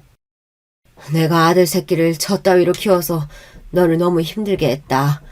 내가 위자료 두둑하게 챙겨줄 테니까 이혼하고 행복하게 살아. 괜찮다고 하는데도 시어머니는 본인이 가진 땅을 모두 제게 위자료로 주셨어요. 앞으로 당신이 죽어도 모든 재산은 저와 아들에게 주겠다고 유언장까지 써서 공증까지 받아놓으셨습니다. 그리고 다시는 아들놈과 상종하지 않으시겠대요. 시어머니와 남편 사이까지 갈려놓으려고 한 건 아닌데 일이 그렇게 되어버렸어요. 저는 남편과 이혼하고 상간녀에게 소장을 보낸 상태입니다. 당시 병원에 있던 의사와 간호사들이 모두 다 증언을 해줘서 수월하게 소송해서 제가 이길 수 있을 것 같아요. 사실 저는 생각보다 괜찮습니다. 남편이랑 대단한 정이 있어서 산 게 아니다 보니 오히려 이혼을 결정하는 게 어렵지 않았거든요. 단지 더는 시어머니와 살 수 없다는 게 마음이 아플 뿐이었죠. 시어머니는 다행히 수술 경과가 좋으세요. 제가 사는 집에서 멀지 않은 요양병원으로 들어가셨어요. 저는 시어머니를 뵈러 자주 병원에 갑니다. 인생이라는 게 참 한치 앞을 모르겠습니다. 좋았다가 나빴다가 또 좋았다가 최악이었다가 어쩜 이렇게 마음대로 되는 게 없는 줄 모르겠어요. 하지만 저는 최악의 상황까지 경험해봤으니 앞으로는 행복한 꽃길만 걷기 위해 최선을 다할 거예요. 제 이야기 끝까지 들어주셔서 감사합니다. 여러분의 앞날에도 항상 꽃길만 있으시길 바라겠습니다. 안녕하세요. 저는 세상에서 가장 소중한 보물을 빼앗기고 하루를 버티며 살고 있는 60대 여성입니다. 저는 일찍 결혼을 했어요. 부모님의 권유로 나간 선자리에서 만난 남자는 다정하고 가정에 충실한 사람이었어요. 아침에 기분이 우울해 보였다고 퇴근길에 꽃을 사오는 그런 남자였죠. 남편과 저 사이엔 딸이 하나 있어요. 긍정 파워 가득한 사랑스러운 아이였죠. 요즘엔 딸바보란 말을 많이 쓰던데 남편이 딱 그런 사람이었어요. 딸아이를 위해서 그렇게 좋아하는 담배와 술을 끊을 정도였죠. 하지만 그런 남편은 딸아이가 초등학생이 되기도 전에 교통사고로 세상을 떠났습니다. 혼자 남은 저는 정말 매일이 막막했어요. 남편과 결혼하면서 집안 살림 외에는 아는 것이 없었던 제겐 당장 먹고 살아야 하는데 어떻게 해야 할지 몰랐죠. 마트에서 일하는 걸 시작으로 하루에 몇 개의 아르바이트를 해야 했어요. 하지만 그렇게 해서는 두 식구 겨우 먹고 살 정도밖에 되지 않았죠. 그러던 와중에 이종사촌이 제게 반찬가게 동업을 제안했어요. 제게 손맛이 있다는 소리를 많이 들었거든요. 고민 끝에 남편의 보험금으로 동업을 시작했죠. 물론 쉽지만은 않았어요. 갑자기 장사라니 단순간에 뚝딱 하고 될 리가 없죠. 그래서 시행착오도 많이 겪었고 고생도 많았어요. 하지만 저는 오로지 우리 딸아이를 남부럽지 않게 키우고 싶다는 마음뿐이었어요. 반찬 가게는 입소문이 나면서 점차 자리를 잡아갔어요. 어느새 딸아이가 고등학생이 되었을 쯤에는 근방에서 맛집으로 알려지기도 했죠. 딸아이는 사춘기 한 번 없이 무난하게 잘 자라줬어요. 둘밖에 없어서 그런진 몰라도 우리는 대화를 많이 나누는 모녀였어요. 우리만큼 서로 간에 비밀이 없는 사이가 어디 있을까 싶을 정도였죠. 어느 정도였냐면 딸아이는 자신의 연애사도 제게 다 이야기할 정도였답니다. 대학 시절 그렇게 죽어라 공부를 하더니 딸아이는 졸업도 전에 회계사 자격증을 덜컥 따고는 바로 취업에 성공을 했지요. 지인들이 어찌나 부러워하는지 딸아이 이야기만 나오면 어깨가 으쓱할 정도였지요. 입에 올리기도 싫은 그놈을 만난 건 딸아이가 사회생활을 시작한 지 5년 차가 되었을 때였어요. 하루는 소개팅에 있어서 늦는다고 연락이 와서 웬일로 그런 자리에 나가는가 싶었어요. 저도 몇 번 권해봤지만 질색을 했거든요. 딸아이는 그날 약간은 상기된 얼굴로 돌아왔어요. 얼굴이 좋아 보인다. 왜? 괜찮은 사람이라도 만났어?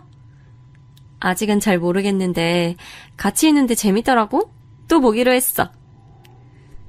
오랜만에 그런 딸아이의 얼굴을 봐서 저도 덩달아 기분이 좋더라고요. 어떤 남잔지 궁금했지만 꾹 눌러 참았죠. 소개팅이 있고 6개월 정도 지났나 딸아이가 그때 만났던 남자와 진지하게 교제를 하는 중이라고 하면서 이야기를 꺼내더군요. 자기보다 2살 어린 연하남인데 엄청 재밌는 사람이라고 했어요. 저는 살짝 의아했어요. 딸아이 이상형이라고 하면 늘 듬직하고 의지가 되는 사람이었거든요. 그래서 연하나 동갑은 절대로 안 만날 거라고 그렇게 대학 시절부터 얘기를 했는데 연하를 만난다니 의외다 싶었죠. 딸아이도 연하는 타입이 아니라고 생각했는데 몇 번 만나보니까 자기가 예상했던 것과는 너무 다른 부분이 많아서 자연스럽게 끌렸다고 하더라고요. 그러면서 제게 한번 보여주고 싶다고 했죠. 저는 내심 놀랐어요. 6개월 정도밖에 되지 않았는데 벌써 소개시켜주겠다는 말이 나올 정도라니 정말 마음에 들었나 보다 싶기도 했어요. 그 뒤로도 딸아이는 남자친구와 있었던 일들을 종종 이야기했어요. 오늘은 같이 어딜 갔는데 재미있었다 라던가 이런 이야기를 들었는데 너무 웃겼다 등의 이야기를 저한테 전해줬죠. 딸아이는 자신을 엄청 웃게 해주는 사람이라고 하면서 제게 자랑을 하는데 그 모습이 참 보기 좋더군요. 그럼에도 불구하고 저는 마음 한구석이 계속 찝찝했어요. 원인이라도 알면 좋을 텐데 그것도 없이 불안하기만 했죠. 여러분은 그런 경험 없으신가요? 이유도 없이 뭔가 계속 불안하고 하면 안 될 것 같은 그런 기분이요. 뭐 때문이냐고 물어도 할 말이 없는 그런 경험이요. 제 상황이 딱 그랬습니다. 그 때문인진 몰라도 이전까지는 딸아이가 좋아하는 사람이면 누구라도 괜찮다는 편이었는데 이번은 그게 되지 않았어요. 2번의 해가 바뀌고 하루는 딸아이가 프로포즈를 받았다는 말을 했어요. 꽤 오랫동안 진지하게 만나고 있다고 생각은 했지만 결혼 이야기가 오가고 있는 줄은 몰랐거든요. 결혼에 관한 이야기는 딸아이가 피하는 주제이기도 해서 먼저 말하기가 좀 꺼려졌는데 이렇게 프로포즈를 받았다고 말을 할 줄은 몰랐어요. 저는 어떻게 생각하느냐고 물었어요. 아직까지는 잘 모르겠다고 하더군요. 저는 신중하게 생각해서 결정을 했으면 좋겠다고 했죠. 그 일이 있고 딸아이는 말수가 확 줄었어요. 저는 말없이 기다려주고는 있었죠. 일주일 정도 지났을 때 딸아이는 남자친구를 제게 정식으로 인사시키고 싶다고 했어요. 오랜 고민의 결과가 결혼인 모양이었죠. 긴장되는 마음으로 딸아이가 말한 곳으로 나갔어요. 첫인상은 평범했어요. 딸아이가 작은 키는 아닌데 남자친구의 어깨를 조금 넘더라고요. 키도 크고 덩치도 큰 편이었어요. 안녕하세요. 차민규라고 합니다. 저는 반갑다는 인사와 함께 손을 내밀었죠. 제가 그런 인사를 할 것이라고는 생각하지 못했는지 크게 당황하더니 허둥거리며 제 손을 맞잡았습니다. 손은 꽤 컸는데 남자 손이라고 보기는 어려울 정도로 뽀얗고 예쁘더군요. 손에 물집 한번 안 잡혀본 사람처럼 말이죠. 저는 무슨 일을 하냐고 물었어요. 원래는 회사를 다니고 있었는데 지난달부터 공방에 나가고 있습니다. 가족 회사나 마찬가지인데 부모님께서 가구 공방을 운영하고 계셨거든요. 지금은 뉴질랜드에 계시는데 사촌형이 물려받아 운영하다가 지금은 저도 참여하게 됐습니다. 사촌형이 공방하고 있고 민규가 가구점 맡아서 하고 있어. 딸아이가 냉큼 끼어들어 한마디 덧붙였습니다. 제가 가게를 운영하다 보니 얼마나 힘이 들고 손이 많이 가는지 잘 알고 있죠. 그래서 고생이 많겠다고 했더니 이제 막 시작한 일이라 아직은 적응 중이라고 말하면서 웃었어요. 식사는 무난하게 흘러갔습니다. 저도 모르게 맞은편의 아이들을 관찰하게 됐어요. 두 아이는 서로 반찬을 몇 가지 덜어서 앞에 놓아주기도 하고 이것저것 권하기도 하더군요. 알콩달콩 소꿉놀이를 보는 기분이 들기도 했어요. 집에 돌아와서 신발 벗기 무섭게 딸아이는 오늘 어땠는지 물었어요. 딱히 할 말이 없었어요. 제가 이리저리 말을 돌리면서 망설이자 딸아이는 마음에 들지 않는 점이라도 있었는지 물어봤죠. 엄마 마음에 들고 안 들곤 문제가 되지 않어. 네가 정말 결혼을 하고 싶은지가 중요하지. 이 사람이란 생각이 들어? 민규가 아니면 안 되겠다는 생각은 들어야 결혼을 하지. 그래, 너는? 딸아이는 가만히 제 얼굴을 보더니 고개를 끄덕이면서 그렇다고 자신 있게 대답했습니다. 저는 딸아이의 의견을 존중하겠다고 말했어요. 마음 한구석에선 말리고 싶다는 생각이 들었지만 이렇게 자신 있어 하는 딸아이 얼굴을 보고 있으니 괜한 기우일 수도 있겠다는 생각이 들었죠. 결혼 이후 두 사람은 저희 집에서 신혼살림을 시작했죠. 사도는 모두 뉴질랜드에 있었고 차서방은 막 사업에 손을 댄 상태라서 분가해서 살림을 시작하기엔 부담스러운 부분이 많았거든요. 그래서 딸아이가 신혼살림 이야기를 꺼내면서 저와 함께 살고 싶다고 말했을 때 그렇게 하라고 답했어요. 저는 처가에 들어와서 사는 게 쉬운 일은 아닐 텐데 괜찮겠냐고 차서방에게 물었죠. 처가에 들어와서 산다고 생각할 필요 있나요? 저희가 어머니 모시고 산다고 생각하면 되죠. 그리고 지금은 제가 아직 사업 초반이라 힘든 점도 많지만 금방 자리 잡을 자신 있습니다. 의지를 불태우는 차서방을 보며 의욕만큼 일이 잘 풀려야 할 텐데 걱정이 되긴 했어요. 사람 일이 생각한 대로 흘러가는 건 아니잖아요. 그래도 저런 의욕이라도 보이고 있으니 당장에 주저앉을 일은 없겠다는 생각에 지켜보기만 했죠. 결혼 초기 신혼부부라면 깨가 쏟아질 시기에 두 아이는 매일 밤 식탁에 머리를 맞대고 앉아서는 공방과 가구점 이야기로 시간을 보내고 있었어요. 파이팅을 외치면서 할 수 있다고 자기들끼리 응원하는 모습을 보고 있으니 귀엽기도 했고요. 그런데 그렇게 열정적으로 시작하던 두 사람의 얼굴은 날이 갈수록 어두워져만 갔어요.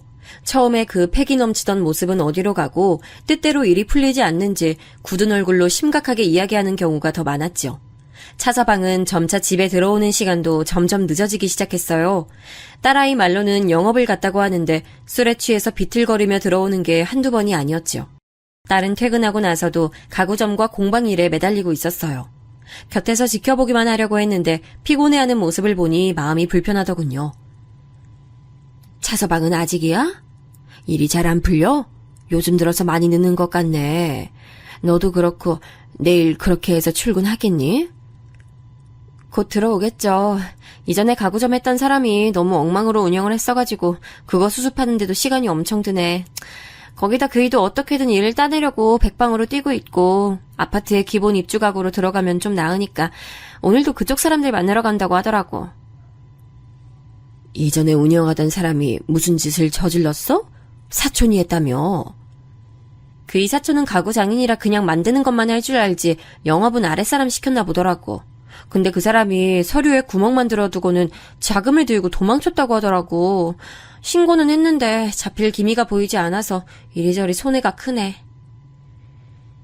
길게 한숨을 내쉬는 딸아이를 보니 제가 다 안타까웠어요. 열심히 하곤 있지만 뜬구름 잡는 것 같은 그런 기분이 들겠구나 싶은 생각도 들었죠. 사실 그런 기분은 저도 너무나 잘 알고 있었거든요. 이렇게 열심히 하고 있는데 왜 나아지는 게 없을까? 지금 내가 제대로 가고 있는 건 맞을까? 이렇게 가다가는 문을 닫아야 하는 건 아닐까? 저도 반찬 가게 초반에 수도 없이 했던 생각이었어요. 다음날 이른 아침에 차서방이 머리는 산발에 엉망이 된 얼굴로 들어왔어요. 저는 무슨 일이냐고 물어보려는 딸아이를 조용히 시킨 다음 평소와 다름없이 아침을 준비했죠. 따뜻한 달걀국과 함께 반찬 몇 가지를 올려서 그 앞에 내려놓았죠. 차서방은 달걀국을 입에 넣더니 한참을 가만히 있었습니다. 그러더니 갑자기 울기 시작했어요. 어머니, 전 정말 자신 있어요. 우리 형이 만든 그 과구 누구 앞에 내놔도 부끄럽지 않거든요. 어머니도 보셨죠? 그 물이 얼마나 예뻐요. 그거 우리 형 아니면 아무도 못 만드는 거예요. 그래서 저 가구점 일에 뛰어들 때도 자신이 있었고요. 그런데 이게 뭐예요? 자금 홀라당 들고 날라버린 인간 때문에 결국엔 제대로 일도 못 해보고 이리저리 빚에 쫓기긴 하고. 사업이 어디 쉬운 일인가. 모든 일이 술술 풀리면 다 사업한다고 나서지. 휘청거리기도 하고 그러는 거야. 그래도 이건 너무하잖아요. 뭔가 일을 시작하기도 전에 이렇게 속수무책으로 아무리 노력해도 길이 없어요. 진짜 어머니 어떻게 해야 할지 모르겠어요. 차서방은 일을 따내긴 했지만 선불로 받은 금액이 재료를 구하는 데에도 턱없이 부족한 상황이라고 하더군요. 거기다 대출을 받을 길도 다 막혀서 자금 압박이 심각한 모양이었어요. 한바탕 울고 난 차서방은 죄송하다는 말과 함께 비틀거리며 방으로 들어갔죠. 그때까지 가만히 보고만 있다가 따라 들어가는 딸아이의 얼굴에도 눈물이 보이더라고요. 주방을 깨끗하게 치운 저는 반찬 가게로 출근하면서 많은 생각이 들었어요. 어떻게든 해보겠다고 발버둥 치는 딸아이 내외의 모습을 보고 있자니 어떻게라도 도움을 주고 싶었거든요. 은행에서는 지금 집과 반찬 가게를 담보로 하면 최대 3억까지는 대출이 가능하다고 하더군요. 저는 그 자리에서 대출을 신청하고 필요하다는 서류까지도 준비해서 넣었어요. 의외로 빠르게 대출 승인이 났고 저는 수표를 받아 집으로 왔어요. 저는 딸아이 내외를 불러 3억짜리 수표를 내밀었어요. 당연히 아이들은 깜짝 놀라면서 이게 다 무슨 일이냐고 물었죠. 저는 집과 가게를 담보로 잡아 대출을 받았다고 말했어요. 엄마, 이런 큰일을 어떻게 상의도 안 하실 수 있었어? 내 집이고 내 가게야. 내가 왜 너희랑 상의를 하니? 그리고 그냥 주는 거 아니다. 가구점 안정되면 이자도 꼬박꼬박 받고 생활비도 받을 테니까 각오하고. 그래도 어머니, 이건 너무 큰 돈이에요. 이 돈을 어떻게 제가... 그렇게 생각할 시간이 있으면 이 돈으로 무슨 일을 할 건지 그것부터 생각해야지. 차서방, 자네 나한테 잘해낼 자신이 있다고 하지 않았나? 장인인 형이 만든 가구 자신이 있다며. 그럼 어디 제대로 해봐. 나중에 후회하지 말고. 차서방은 가만히 3억짜리 수표를 보더니 덥석 주워 품에 넣고는 벌떡 일어나 제게 큰절을 했어요. 무조건 성공해서 오늘 어머니가 도와주신 것을 절대 후회하지 않겠다고 말이죠. 신나게 달려나가는 차서방의 뒷모습을 보던 딸아이는 제게 죄송하다고 몇 번이나 말했어요. 그 큰 돈을 내놓는 것이 쉬운 결정은 아니었지만 정말 딸아이가 행복하게 잘 살 수만 있다면 그 돈은 하나도 아깝지 않겠다고 생각했거든요. 3억이라는 돈이 정말 큰 도움이 된 건지까지는 자세히 모르지만 차서방과 딸아이의 얼굴이 활짝 피긴 하더라고요. 그렇게 늦게까지 마시던 술도 딱 끊고 칼같이 집에 들어오더라고요. 무엇보다도 피곤해 보이는 얼굴을 하곤 있지만 그래서 생기가 넘쳐 보인다고나 할까요? 딸아이도 차서방도 신바람 난다는 얼굴을 하고 있는데 제가 다 기분이 좋더라고요. 일이 풀려가고 있나 보다 그냥 막연하게 그렇게만 생각하고 저도 자세히 묻진 않았어요. 사업이 궤도에 오르기 시작한 지 1년도 채 되지 않아서 딸아이는 분가를 냈어요. 가구점에서 멀지 않은 곳이었죠. 저는 언젠간 분가를 할 줄은 알았지만 막상 그날이 다가오니 시원섭섭하더라고요. 사람의 든 자리는 몰라도 난 자리는 안다고 한동안 적적한 것이 외롭다는 생각이 들기도 했죠. 그래도 분가를 할 정도로 자리를 잡았다고 생각하니 뿌듯한 마음이 들기도 했습니다. 예전처럼 딸아이를 자주 볼 순 없었지만 그래도 앞으로 잘 해낼 것이라고 믿었기에 서운한 감정이 들더라도 꽁꽁 숨겼죠. 행복한 순간은 그리 길지 않았습니다. 반찬 가게로 온 딸아이의 얼굴이 많이 무거워 보였죠. 저는 둘이 크게 싸웠나 싶어서 걱정이 됐어요. 무슨 일이 있었냐고 물었지만 좀처럼 딸아이가 입을 열지 않았죠. 싸웠냐고 묻는 물음에 아니라고 대답은 하면서도 영 표정이 좋지 않았죠. 제가 계속 물어보자 딸아이는 결국에 망설이며 입을 열었습니다. 엄마, 나는 그이랑 나 닮은 애를 갖고 싶은데 그이는 아닌가 봐. 연애할 때 자기는 아이들 좋아하지 않는다고 말해서 알고는 있었는데 그래도 결혼했으니까 조금은 달라졌는가 싶었는데 여전하네. 우리 사이에 아이는 낳지 말자고. 그래서 넌 뭐라고 대답했는데? 그렇게 하자고 했어? 아니요, 나는 갖고 싶다고 말했지. 그런데 정색까지 하면서 절대로 애는 낳지 않을 거라고. 자기는 아이들이 너무 싫대. 귀찮고 자신 없다고. 그러니까 아이에 대해선 2번 다시 이야기하지 말라고 하더라고. 딸아이가 얼마나 아이들을 좋아하는지 잘 알고 있던 저로선 한숨만 나올 뿐이었죠. 저는 왜 그런 중요한 문제를 결혼 전부터 이야기하지 않았느냐고 다그쳤지만 딸아이는 결혼하고 나면 자기 자식인데 생각이 바뀔 줄 알았다고 하더군요. 엄마가 차서방 만나서 얘기 좀 해볼까? 딸아이는 벌쩍 뛰면서 그건 절대 안 된다고 했어요. 부부 사이 일에 제가 나서는 건 아닌 것 같다고 말이죠. 그 말이 틀린 건 아니라 저도 차서방에게 따로 이야기를 하진 않겠다고 했어요. 저는 딸아이에게 혹시나 차서방이 그런 생각을 하게 된 계기가 있는지 천천히 알아보고 둘이서 충분히 이야기를 나눠보라고 했죠. 평소 아이들이 좋아하는 반찬을 챙겨 보내면서 이런 경우엔 어떻게 하는 게 정답일까 고민이 됐어요. 딸아이는 나서지 말아달라고 했지만 그래도 그냥 이대로 두기에도 좀 아닌 것 같다는 생각이 들었죠. 그리고 얼마 후 저녁 식사를 함께하는 자리였어요. 차서방이 멋지게 스테이크를 구워주겠다고 시장을 봐서 왔더라고요. 고기가 맛있는 부위이기도 했지만 정말 놀랄 정도로 완벽하게 구운 덕분에 식사 시간은 웃음이 가득했죠. 와인도 한 모금 하고 나서 저는 망설이던 얘기를 꺼냈어요. 둘이 결혼한 지 꽤 시간이 흘렀는데 아이 소식은 없냐고요. 딸아이가 난색을 표하면서 그런 얘기를 왜 하냐고 저를 타박했지만 저는 담담하게 차서방을 바라봤죠. 저희는 아이를 가질 계획이 없어요, 어머님. 그냥 저랑 와이프랑 둘이서 재밌게 사는 게 꿈이에요. 그래도 둘 닮은 딸이든 아들이든 있는 쪽이 좋지 않어? 난 손주가 있었으면 좋겠다 싶은데 둘 닮으면 또 얼마나 예쁠까 싶기도 하고. 차서방은 잠시 뜸을 들이나 싶더니 단호하게 답했어요. 그 문제에 대해선 더 이상 드릴 말씀 없습니다. 어머니께서 좋은 마음으로 하신 말씀인 줄은 알지만 저희는 정말 아이를 원하지 않아서요. 이 부분에 대해선 충분히 얘기를 나눴습니다. 딸아이의 시무룩한 얼굴에도 차서방은 절대 아이는 없다고 다시금 못을 박았습니다. 저는 알겠다고 대답은 했지만 답답한 마음이 드는 건 어쩔 수 없었죠. 나중에 알았지만 그렇게 제가 손주 얘기를 꺼내고 나서 두 사람은 집에 가서 크게 싸웠다고 하더라고요. 차서방은 부부의 일에 장모인 저를 끌어들였다고 화를 냈고 딸아이는 장모 입장에서 손주 이야기는 물어볼 수 있는 문제 아니냐고 따졌고요. 평소 싸우는 일이 거의 없던 둘은 그 뒤로도 아이 문제로 몇 번이나 의견 충돌이 있었다고 했어요. 하지만 전혀 좁혀지지 않았고 결국은 딸아이가 아이를 가지는 것을 포기했다고 했죠. 그날 이후로 차서방도 딸아이도 연락이 뜸해졌어요. 한 달에 2번은 집에 와서 밥을 먹었는데 아이의 소식이 없었죠. 처음엔 많이 바쁜가 싶기도 하고 무소식이 희소식이란 말도 있는데 그냥 잊고 살자 했는데 불안한 마음이 자꾸 들어서 딸아이에게 전화를 걸었죠. 딸아이는 회사 일도 바쁜데 가구점 회계까지 체크하느라 정신이 없었다고 하더군요. 그런데 그렇게 말하는 딸아이 목소리가 평소와 너무나도 달랐어요. 아니야, 정신이 없어서 그래. 저는 목소리가 이상한데 집에 무슨 일이 있는 건 아니냐고 물었죠. 하지만 딸아이는 괜찮다고만 하더군요.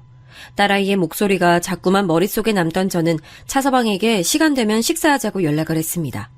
차서방은 일이 바빠 그동안 찾아뵙지 못했다고 하면서 바로 그 주 주말에 딸아이와 오겠다고 했죠. 거의 2달 만에 만난 딸아이 내외는 뭔지 모른 어색함이 감돌고 있었습니다. 착각인진 모르지만 차서방은 달라진 것이 없어 보였고 딸아이가 불편한 기색이 역력했죠. 차서방은 장모님 음식은 언제 먹어도 맛있다며 정말 맛있게 밥을 먹더라고요. 그런데 그때 갑자기 벨소리가 들리더니 차서방이 잠깐 전화를 받고 오겠다고 말하며 나갔어요. 저는 딸아이에게 왜 이렇게 밥을 못 먹냐고 물었지만 딸아이는 맛있게 먹고 있다고만 답했죠. 하지만 제 눈엔 젓가락질이 느려진 건 물론 밥을 먹는 둥 마는 둥 하는 게 너무 보이더라고요. 곧 자리로 돌아온 차서방은 급히 공방에 가야 할 일이 생겼다고 하면서 딸아이에게 오늘 늦을 것 같으니 저와 함께 자고 오라고 하더군요. 차서방이 나가고 나서 딸아이는 자기도 다 먹었다고 하면서 자리에서 일어났죠. 급하게 식탁을 정리하고 저는 오랜만에 딸아이와 나란히 소파에 앉았습니다. 요즘 그이 외박이 잦아서 지방에 일이 있어서 간다고 하는데 그래도 너무 자주 집을 비우니까 좀 그렇네. 불안하기도 하고. 거기다 요즘은 말도 잘 안 하려고 하고 내 전화 안 받는 일도 많고 뭐가 그렇게 바쁜지 계속 이러네. 아빠도 이랬나? 우리 아빠는 안 그랬지. 사업이 잘 되면 신바람 나서 더 일에 몰두하는 사람이 있잖아. 차서방도 그런가 보지. 그런데 얼마 전에 회계자로 정리할 겸 가구점에 들렸는데 회계사를 따로 구했더라고. 앞으로 이런 일은 다 회계사가 하기로 했으니까 나더러 가구점에 나올 필요 없다는 거야. 규모가 커지면 당연히 그럴 수 있다고 생각은 했는데 그게 묘하게 서운하더라고. 너 힘들지 말라고 하는 말인데 그게 왜 서운해. 맨날 엄마 보고 생각 너무 많다고 하더니만 너야말로 괜한 생각하지 말고 이번 기회에 가구점 일 봐주던 것도 좀 정리하고 네 직장 일에 가구점이랑 공방까지 네가 좀 바빴어? 잘된 일인데 뭘 그렇게 생각해.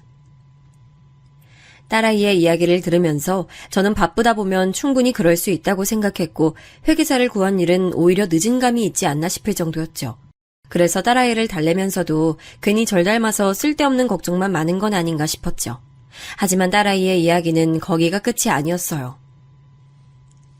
엄마 출장 있잖아. 공방에서는 일손이 부족해서 더 이상 일을 받지 않는 실정이라고 하더라고. 오히려 공방 매니저는 출장 갔다는 사실도 모르는 눈치였어. 아주버님도 말을 돌리는 게 좀 이상하고. 출장 이야기만 물어보면 자긴 잘 모른다고 그이가 알아서 잘해주고 있어서 걱정 없다고 하는데 요즘 지방까지 일이 들어와서 고생이 많겠다고 하니까 대답을 못하는 거야. 이어지는 딸아이의 말에 저도 무언가 이상하다는 느낌을 받았어요. 차 안에 자질구레한 것들이 많아서 치워주려고 했는데 모르는 카드 회사에서 날라온 고지서도 있고 이름만 들어본 브랜드 종이 가방도 몇 개나 있더라고. 그래서 이게 다 뭐냐고 물었더니 왜 마음대로 차 안을 뒤지냐고 화를 내잖아. 난 그냥 청소를 하려고 했을 뿐이라고 했는데 누가 그런 거 부탁했냐면서 자기 허락 없이는 자기 차에 손도 대지 말라고 엄포를 놓더라고. 그러더니 갑자기 집에 서재 열쇠 바꾸고는 절대 들어가지 말라고 하고. 딸아이 이야기가 계속될수록 의심은 점점 확신이 되어가고 있었어요. 카드 고지서나 종이 가방 같은 거야 충분히 그럴 수 있다고 생각은 했지만 이런 일을 화를 내고 심지어는 집에 열쇠를 따로 해두는 공간도 있다는 게 전혀 이해가 되지 않았죠. 뭐 자신만의 공간을 갖고 싶은 마음이야 저도 충분히 공감은 합니다. 실제 주변에서 여유만 된다면 딱 자신만을 위한 공간을 만들고 싶다는 이야기를 하는 사람들이야 많았으니까요. 저는 딸아이에게 남자들은 자기들만의 아지트를 필요로 하는 경우가 많다고 다독였지만 제 마음은 이미 의구심으로 가득했죠. 딸아이가 가고 나서도 저는 줄곧 불안감에 잠자리를 설쳤어요. 마치 딸아이가 처음 차서방에 관한 이야기를 했을 때 그런 같은 기분이 들었지요. 그리고 이 불안감은 결국 현실이 되어 눈앞에 나타났죠. 딸아이 회사 주변에서 원데이 쿠킹 클래스 진행에 있어서 갔다가 점심이나 같이 할까 싶어 카톡을 남겼어요. 읽긴 읽더니만 아무리 기다려도 답이 없었죠. 많이 바쁜가 하고 지나가려는데 딸아이가 근처 카페에서 누군가 이야기하는 모습이 보이더라고요. 친구랑 약속이 있었는가 보다 하고 그냥 지나가려는데 맞은편에 있던 여자가 벌떡 일어나더니 딸아이의 머리에 그대로 커피를 쏟더군요. 눈에 불이 번쩍했어요. 지금 저게 무슨 일인가 했죠. 저는 카페로 뛰어들어갔어요. 그리고는 딸아이를 살벌하게 노려보며 이야기하는 여자의 손목을 휘어잡았죠. 당신 뭐야? 내 딸한테 뭐 하는 짓이야? 우리 애가 뭘 그렇게 잘못했다고 커피를 부어? 당신 누구야? 여자는 아프다고 소리를 지르면서 지금 누가 누구한테 화를 내고 있냐며 당장 손 치우라고 언성을 높였죠. 저는 여자를 잡은 손에 더 힘을 주려 했지만 딸아이가 말리더라고요. 저는 제게 매달리는 딸아이를 밀치고는 그 여자에게 이유를 말하라며 한 걸음 다가갔어요. 하지만 곧 손목을 잡고 있는 손에 힘을 풀어야만 했죠. 임신을 했더라고요. 배를 보니 7, 8개월은 되어 보였어요. 임산부에게 막대할 수는 없겠다 싶어서 한 발 물러서기로 했죠. 그 여자는 제가 쥐고 있던 손목이 아팠는지 이리저리 손목을 돌려보고는 저를 노려보며 고소하겠다고 이대로 절대 못 넘어가니까 각오하라고 했죠. 저는 화가 머리끝까지 차올랐어요. 딸아이는 제 앞을 막아서면서 그 여자에게 가라고 하더군요. 저는 가긴 어딜 가냐고 했지만 딸아이가 제 팔을 붙들고 놔주질 않았어요. 그 힘이 어찌나 강한지 제가 다 놀랄 정도였죠. 그 여자가 카페를 빠져나가고 나서 딸아이는 어디론가 전화를 걸고는 제게 집으로 가자고 하더군요. 가서 다 이야기를 하겠다고 말이죠. 집까지 어떻게 왔는지는 전혀 기억이 나질 않았어요. 무작정 달렸죠. 도대체 왜 딸아이가 그런 수모를 겪으면서도 한마디 반격을 하지 못했는지 너무 궁금했거든요. 집에 도착한 저는 우선 딸아이에게 씻고 나와서 이야기를 하자고 했어요. 그동안 저는 흥분된 마음을 가라앉히기 위해 노력했습니다. 세상을 다 잃은 사람처럼 무표정한 딸아이의 얼굴이 자꾸만 머릿속을 맴돌았지만 저는 심호흡하면서 평정심을 가지기 위해 노력했죠. 곧 나온 딸아이는 뜨거운 유자차를 손에 쥐고 가만히 고개만 숙이고 있었어요. 저는 자꾸만 조바심이 나려는 것을 참아내며 기다렸지요. 엄마, 아까 그 여자 임신한 거 봤어? 배 많이 불렀지. 6개월이래. 쌍둥이라서 배가 좀 많이 불렀다고 하더라고. 저는 그 여자의 임신이 도대체 무슨 상관이 있느냐고 물었어요. 그 와중에 머릿속에서는 설마 아닌 나쁜 생각이 고개를 들고 있었죠. 저는 긴장되는 마음으로 딸아이를 바라봤습니다. 그 아이 아빠가 그 일에 차민규, 그 사람 애래. 제가 생각했던 최악의 상황에 저는 할 말을 잃었어요. 그렇게 자식은 안 낳겠다고 하던 사람이 밖에서 여자를 만들어 아이까지 가지게 했다는 게 믿을 수가 없었죠. 그런데 가정 있는 남자랑 바람이 나서 아이를 가진 것이 뭐가 자랑이라고 널 찾아왔고 너한테 커피는 왜 부었는데? 잘못은 그쪽이 했잖아. 왜 너한테 그러는 거야? 너는 왜 가만히 있고? 딸아이는 서글픈 미소를 지으며 고개를 저었어요. 그 모습을 보는데 심장이 터질 것 같았죠. 더 최악의 상황이 어디 있겠는가 했는데 딸아이의 얼굴을 보니 그게 다가 아닌 것 같았어요. 아니 엄마, 반대야. 그 여자가 진짜고 내가 가짜야. 저는 너무 놀라서 한마디도 할 수 없었어요. 딸아이가 가짜라니 이게 다 무슨 소린가 했죠. 양가 친지들 모셔서 결혼식도 했는데 뉴질랜드에 있다는 사돈도 만났는데 우리 딸이 가짜고 그 여자가 진짜라니 아무리 생각해도 이해가 되지 않았어요. 딸아이는 울먹거리면서 천천히 이야기를 이어갔어요. 갑자기 처음 보는 여자가 찾아와서는 차민규 씨 와이프 되는 사람이라고 하더니 얘기 좀 하자고 하더라고. 너무 놀라기도 하고 당황스러워서 부랴부랴 나오라는 곳으로 갔는데 그 여자가 다짜고짜 나한테 도대체 언제까지 그렇게 매달리고 살 거냐고 소리를 지르잖아. 난 무슨 소리냐고, 당신이야말로 남의 남편에게 뭐 하는 짓이냐고 했더니 정신이 나갔다곤 들었지만 진짠 줄 몰랐다고. 뭐? 정신이 나가? 그게 무슨 소리야? 아니 차서방 와이프란 소린 뭐고? 그 여자 말로는 그 이랑 나 작년에 이혼했다고 그러더라고. 근데 내가 그 사실을 받아들이지 못하고 정신 나간 여자처럼 자꾸 와이프 행세하고 있다고. 자기 어려울 때 장모가 도와준 일이 있어서 하도 부탁을 하길래 확 끊어내질 못했는데 곧 정리하겠다고 기다려달라고. 딸아이는 결국 말을 끝까지 하지도 못하고 숨을 몰아쉬며 울기 시작했어요. 저 역시 숨이 턱하니 막혀서 온몸에 힘이 들어가지 않았죠. 세상에 무슨 이런 일이 있는가 싶었죠. 이혼이라니. 얼마 전까지 어머님 손맛이 최고라고 말하며 식탁에 앉아있던 차서방의 얼굴이 떠올랐어요. 그랬던 사람이 뒤에선 그런 짓을 저지르고 있었다는 게 도저히 믿기지 않았죠. 저는 급히 차서방에게 전화를 걸었어요. 몇 번이나 신호가 갔지만 받지 않더군요. 저는 울고 앉아있는 딸아이를 일으켜 세워서는 당장 차서방을 찾아가서 물어보자고 했지만 딸아이는 휘청거리다 그대로 바닥에 주저앉아 울기만 울었어요. 이렇게 울고만 있지 말고 가서 따져 물어. 멱살을 잡고 흔들던 뺨을 갈기던 가서 네가 확인해야지. 어서 일어나. 그만 울고 일어나. 딸아이는 고개를 저으며 바닥에 엎드려서 대성통곡했어요. 그 소리에 저도 같이 주저앉았죠. 그때 전화벨이 울리더니 차서방 이름이 뜨더군요. 저는 급하게 전화를 받자마자 바로 소리를 질렀어요. 차서방, 이게 다 무슨 소리야? 이혼이라니!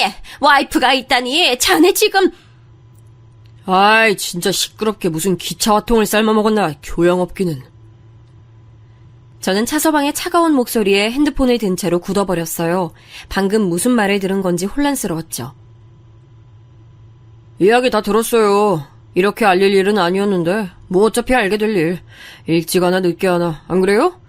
이혼은 이미 성립된 상태고 위자료는 뭐 살던 집 처분해서 줄 테니까 그거 먹고 떨어지면 되고, 장모님은 3억 제가 갚아드릴 테니까 계좌나 불러주세요. 자네 지금 뭐 하는 짓이야? 우리가 자네한테 어떻게 했는데 지금 뭐라고? 그러니까 내가 돈 돌려준다잖아. 그동안 고마웠다니까. 잘 끝내려고 했는데 우리 럭키즈 엄마가 찾아갈 줄 알았나. 하긴 뭐 어쩔 수 없긴 하지. 원래 임산부가 예민하잖아요. 이해하세요. 뻔뻔스러운 목소리와 말투에 저는 뒷목이 뻣뻣해지는 것 같았어요. 차서방은 빨리 계좌나 알려달라고 하더니 제가 말을 잇지 못하자 그럼 딸아이 계좌로 돈을 넣어줄 테니 깔끔하게 서로 다시는 보지 말자고 하면서 전화를 끊었죠. 아무 소리도 들리지 않는 핸드폰을 들고 전 아무것도 할 수 없었죠. 이대로 그냥은 억울해서 안 되겠더라고요.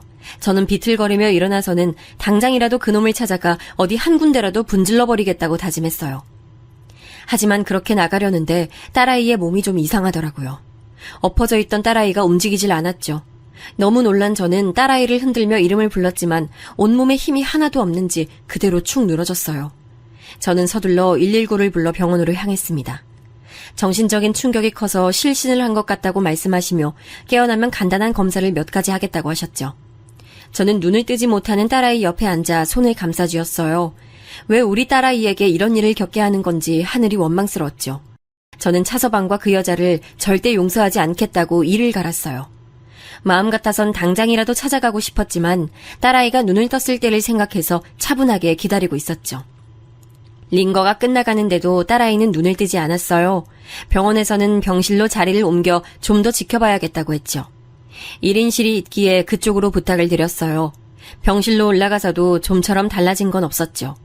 늦은 밤이 되어서야 딸아이는 눈을 떴어요. 멍하게 저를 바라보는 딸아이에게 차마 괜찮냐고 물어볼 수 없었죠. 정말이지 텅 빈 사람처럼 저를 보는데 그 눈을 본 순간 눈물이 쏟아질 것 같았죠. 저는 아직 한밤중이라고 말하며 다시 자라고 했습니다. 딸아이는 아무런 말도 없이 그대로 눈을 감았어요. 아침이 되자 의사 선생님께서는 확인을 몇 가지 하시더니 기본적 검사를 받자고 하셨어요. 다행히 결과는 깨끗했죠. 다만 아이가 말을 하지 않아서 그 부분이 걱정스럽다고 하시더라고요. 순간 실어증이 온 것인가 했지만 의사 선생님께서는 본인이 말하고 싶은 마음이 없어서 의도적으로 입을 다물고 있는 것일 수도 있다고 하면서 추후 상황을 지켜보자고 했죠. 딸아이가 병원에 있는 사이 차서방은 제게 말했던 대로 살고 있던 집을 정리하고는 딸아이의 통장으로 제가 줬던 3억과 함께 위자료라고 하면서 돈을 넣었더군요. 딸이 폰에서 그걸 확인하는데 눈이 돌겠더라고요. 도저히 이렇게는 못 참겠다 싶어서 딸아이가 자는 틈을 타서 가구점으로 달려갔습니다. 손님들이 꽤 있더군요. 저는 가구점에 들어가자마자 고래고래 소리를 지르며 차서방을 찾았어요. 당장 나오라고 말이죠. 부랴부랴 달려나온 차서방은 발버둥 치는 저를 끌고는 사무실로 들어가더군요. 진짜 남의 영업장에 와서 이게 뭐하는 짓이에요? 위자료 줬고 3억 갚았잖아요. 근데 뭘 더 하라고? 뭐? 네가 인간이야? 어떻게 네가 우리한테 이래? 도대체 딸애가 뭘 너한테 얼마나 잘못을 했다고 이래? 입이 있으면 말해봐. 너 위임장 위조한 거 경찰에 신고라도 해야 정신을 차리겠어? 경찰? 불러. 누가 위임장이 가짜래? 그리고 나한테 잘못한 거 없어. 더 안 해줘서 문제지. 그깟 3억 누구 코에 묻히라고 겨우 그거 좀 도와준 걸로 생색은 구질구질하게 하지 말고 그냥 좀 떨어져요. 징그럽게. 저는 당장이라도 차서방의 입을 잡아 뜯어놓고 싶었어요. 하지만 제 힘으로 어디 그게 되나요? 저는 결국 가구점 경비에 손에 끌려 나왔습니다. 더 해주지 않아서 이혼이라고 말하는 차서방의 목소리가 자꾸만 머릿속에 울렸습니다. 저런 인간인 줄도 모르고 좋아한 딸아이가 불쌍하고 마음 아팠죠. 병실로 돌아온 저는 또 한 번 놀랄 수밖에 없었습니다. 딸아이가 감쪽같이 사라졌더라고요. 저는 도대체 어디로 간 건가 싶어 병원을 이잡듯이 뒤졌지만 그 어디에도 찾을 수 없었습니다. 혹시나 하는 마음에 집으로 달려갔어요. 병원이 싫어서 집으로 갔을 수도 있겠다 싶어서요. 집에 도착하니 현관에 딸아이 신발이 보이더군요. 저는 안도의 한숨을 내쉬곤 방으로 들어갔습니다. 침대에 딸아이가 누워 있었어요. 저는 왜 집에 왔는지 물어볼 생각으로 딸아이의 몸에 손을 가져갔다가 소스라치게 놀라고 말았죠. 딸아이가 숨을 쉬지 않더라고요. 침대 위엔 약병이 널려 있었고요. 저는 바로 119를 불러 병원으로 달려갔습니다. 아무것도 생각할 수 없었어요. 온몸이 떨려오고 이대로 딸아이가 가버리면 어쩌나 그 생각만으로도 머리가 터질 지경이었죠. 제발 우리 딸아이 좀 살려주세요, 제발. 종교도 없던 저는 누구든 좋으니 제발 제 기도를 듣고 딸아이를 살려달라고 빌고 또 빌었습니다. 하지만 하늘은 제 기도를 들어주지 않으셨어요. 장례를 어떻게 치렀는지 사실 아무것도 기억나지 않습니다. 그냥 하염없이 울기만 했던 것 같아요. 그저 딸아이 이름만 부르면서 어디 가냐고 엄마만 남겨두고 혼자서 어딜 가냐고 부르며 울었던 기억만 남아있네요. 절차를 모두 마치고 집에 왔는데 온몸에 소름이 돋을 정도로 고요하더군요. 저는 덜덜 떨리는 손으로 딸아이 방문을 열었어요. 언제 사람이 다녀갔는지 깨끗하게 정리가 되어 있더군요. 책상 위엔 딸아이가 쓰던 노트북과 핸드폰이 가지런히 놓여 있었어요. 저는 핸드폰을 충전하고는 딸아이 폰 안에 남은 흔적들을 하나씩 확인하기 시작했죠. 사진첩에는 저와 딸아이 사진만 가득 남아 있었습니다. 웃으면서 V를 그리는 셀카를 보고 있으니 금방이라도 딸아이가 튀어나올 것 같았죠. 메모장에는 일기가 있었어요. 저는 가장 마지막 일기부터 하나씩 읽었습니다. 마지막 남은 일기에는 왜 이런 일을 겪어야 하는지 차서방에 대한 원망만큼이나 자책하는 글로 가득했어요. 자기는 못해준 일만 생각난다고 하면서 하나씩 미안하다고 말하는 글을 읽는데 피가 거꾸로 솟는 기분이 들었죠. 저는 무슨 일이 있어도 년놈들을 절대 용서하지 않겠다고 다짐했습니다. 제가 할 수 있는 일이라면 어떤 것이든 수단과 방법을 가리지 않고 그들을 말살시켜버리겠다고 말이죠. 일기를 읽어갈수록 딸아이가 힘들어하던 것이 너무 고스란히 느껴져 마음이 찢어질 것 같았습니다. 그러다 저는 이상한 글귀를 발견했어요. 유능한 회계사였던 딸아이는 가구점과 공방 사이의 숫자들이 맞지 않는 것 같아 고민이라고 적어뒀더라고요. 한두 번이 아니라 더 신경 쓰이는데 차서방이 이야기를 하면 자꾸 피하는 느낌이 든다고 말이죠. 날짜로 보니 이 글귀가 등장하고 거의 바로 전문 회계사를 들였더라고요. 저는 딸아이의 일기를 더 열심히 읽었습니다. 그러자 딸아이가 이상한 숫자들을 따로 정리했다는 것을 알게 됐지요. 노트북에 확인을 해보니 정말 폴더에 따로 정리한 것들이 있더라고요. 사실 전문적인 것들이라 뭐가 문제인지는 확인이 어려웠지만 직감적으로 이것이 문제가 된다는 것을 알 수 있었어요. 저는 딸아이 방에 있는 아무 USB를 찾아 자료를 복사하고는 집을 나섰습니다. 상복을 벗지도 않고 찾아간 곳은 공방이었어요. 사돈 총각은 저를 보자마자 화들짝 놀라며 서둘러 저를 공방 구석의 작은 사무실로 데리고 들어갔어요. 차서방이 알면 무슨 일이 생길지 모르는데 여긴 왜 오셨냐고 하더군요. 이미 제가 한바탕 가구점을 엎었던 이야기를 다 알고 있는 것 같았죠. 사돈 총각, 알고 있었죠. 차서방한테 다른 여자 있다는 거. 그러면서 우리한테 숨겼죠. 제추궁의 사돈 총각은 고개를 푹 숙이고는 죄송하다는 말만 하더군요. 저는 그런 말을 듣고 싶은 생각이 조금도 없었어요. 저는 묻고 싶었던 사실을 바로 꺼냈어요. 혹시 차서방이 공방이랑 가구점의 돈으로 장난치고 있는 거 알고 있어요? 딸아이가 남긴 자료 보니까 숫자가 많이 안 맞는다고 돼 있던데. 알고 있었죠? 같이 모의했어요? 사돈 총각은 사색이 된 얼굴로 자신과는 무관한 일이라고 하더군요. 정말 자신은 가구를 만드는 것 그 외에는 아무런 관심이 없다고도 했죠. 저는 딸아이가 남겨놓은 일기 이야기와 함께 자세한 건 모르지만 숫자가 맞지 않는 자료를 봤다고 말했죠. 사돈 총각은 딸아이가 스스로 목숨을 끊었다는 사실에 충격을 받았는지 아무 말도 못하더군요. 저는 들고 있는 자료가 분명 폭탄이 될 것이라고 확신했어요. 그래서 딸아이와 친하게 지냈던 미연이를 찾아가 자료를 보여줬죠. 얼마 보지도 않았음에도 바로 횡령이 있었다고 확신을 하더군요. 꽤 큰 금액으로 저지르고 있다는 말과 함께 그 대상이 다 하나라고 하더군요. 이 기업이랑 무슨 억하심정이 있는진 모르지만 이 기업에서 나오는 돈만 가지고 지금 장난을 쳤어요. 금액도 그렇지만 종류도 다양하네요. 저는 이 사실을 가지고 회사를 찾아가면 어떻게 될 것 같냐고 물었어요. 미연이는 기업으로 찾아가면 아마도 장부에 장난친 사람을 그냥 두지 않을 것이라고 하더군요. 다음날 아침 일찍부터 저는 회사 건물 앞에서 기다렸어요. 9시쯤 되니까 남자가 사람들을 대동하고 나타나더군요. 저는 사람들을 밀치고 그 앞을 막아섰어요. 당연히 경비들이 저를 끌어내기 위해 몰려들었죠. 저는 꼭 봐야 할 것이 있다고 말하면서 시간을 달라고 난동을 부렸어요. 처음엔 그냥 지나치려던 남자는 제 입에서 가구점 이름이 나오자 저를 사무실로 안내하라고 하더군요. 자리에 앉기 무섭게 남자는 하고 싶은 말을 하라고 했어요. 저는 USB를 내밀면서 직접 확인하라고 했죠. 그는 두말 없이 컴퓨터 옆에 앉더니 한참을 확인하더라고요. 그러더니 어디론가 전화를 걸어 회계팀장을 불러서는 다시 확인을 했어요. 저는 침착하게 기다리고 있었죠. 팀장이란 사람이 뭐라고 이야기를 하자 불같이 화를 낸 남자는 당장 자세하게 알아오라고 하고는 팀장을 보냈어요. 이 사실 어떻게 하셨습니까? 보통 자료가 아닌데요. 우리 딸이 남겨줬어요.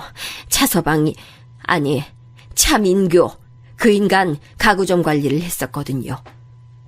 차서방이라 그럼 따님이 이혼했다는 전 부인이군요. 동생에게 들었습니다. 저는 그제야 이 남자가 그날 만났던 임산부와 많이 닮았다는 것을 알았습니다. 그리고 더 해주지 않아서 헤어진다고 말했던 것이 무슨 뜻인지 단박에 이해가 갔죠. 저는 딸아이와 차서방에 대해 모든 걸 말하기 시작했어요. 중간중간 울음이 터져 말을 잇지 못하기도 했지만 그때마다 남자가 천천히 말씀하라고 다 듣겠다고 하더군요. 제 이야기가 다 끝나자 남자는 귀한 자료를 넘겨주신 대가로 원하는 것을 들어드리겠다고 말했어요. 아무것도 다 필요 없습니다. 그저 우리 딸아이, 억울하게 눈 감은 우리 딸아이를 위해서 차민교, 그놈에게 지옥을 보여줄 수 있었으면 좋겠습니다. 남자는 모든 법적인 조치를 취할 예정이니 그 부분은 염려하지 말아달라고 하더군요. 저는 제발 부탁드린다는 말과 함께 만약 이 일이 제대로 되지 않는다면 이번엔 언론사로 가겠다고 말했어요. 남자는 결과를 지켜봐달라고만 하더군요. 집에 돌아온 저는 혹시나 모를 상황을 대비해서 몇 개의 더 복사본을 만들어두고는 집안 구석구석 숨겨뒀어요. 이틀 동안 정신없이 돌아다녔더니 온몸에 힘이 하나도 들어가지 않았죠. 저는 딸아이의 침대에서 쓰러지듯 잠이 들었습니다. 얼마 후 사돈 총각이 반찬 가게로 찾아왔어요. 뉴질랜드로 가기 전에 제대로 사과를 드리고 싶다고 하면서 넙죽 무릎을 꿇고는 엎드려서 정말 죄송하다고 사과를 하더군요. 저는 다 필요 없으니 당장에 나가라고 했지만 사돈 총각은 몇 번이고 죄송하단 말을 반복했어요. 사돈 총각은 차서방이 횡령죄로 고소를 당해서 지금 경찰서에 있다며 워낙 증거가 확실해서 형을 받을 것 같다고 하더군요. 변호사들도 다들 포기한 상태고요. 이야기를 듣는 동안 저는 남자가 약속을 지켰다는 사실에 안도감이 들면서도 더 처절하게 밟아주지 못해 만족스럽지 않았지만 어쩔 수 없었죠. 이렇게 사연을 쓰는 동안에도 저는 책상 위에 딸아이 사진을 물끄러미 바라보고 있네요. 오늘따라 딸아이가 참 많이 보고 싶습니다.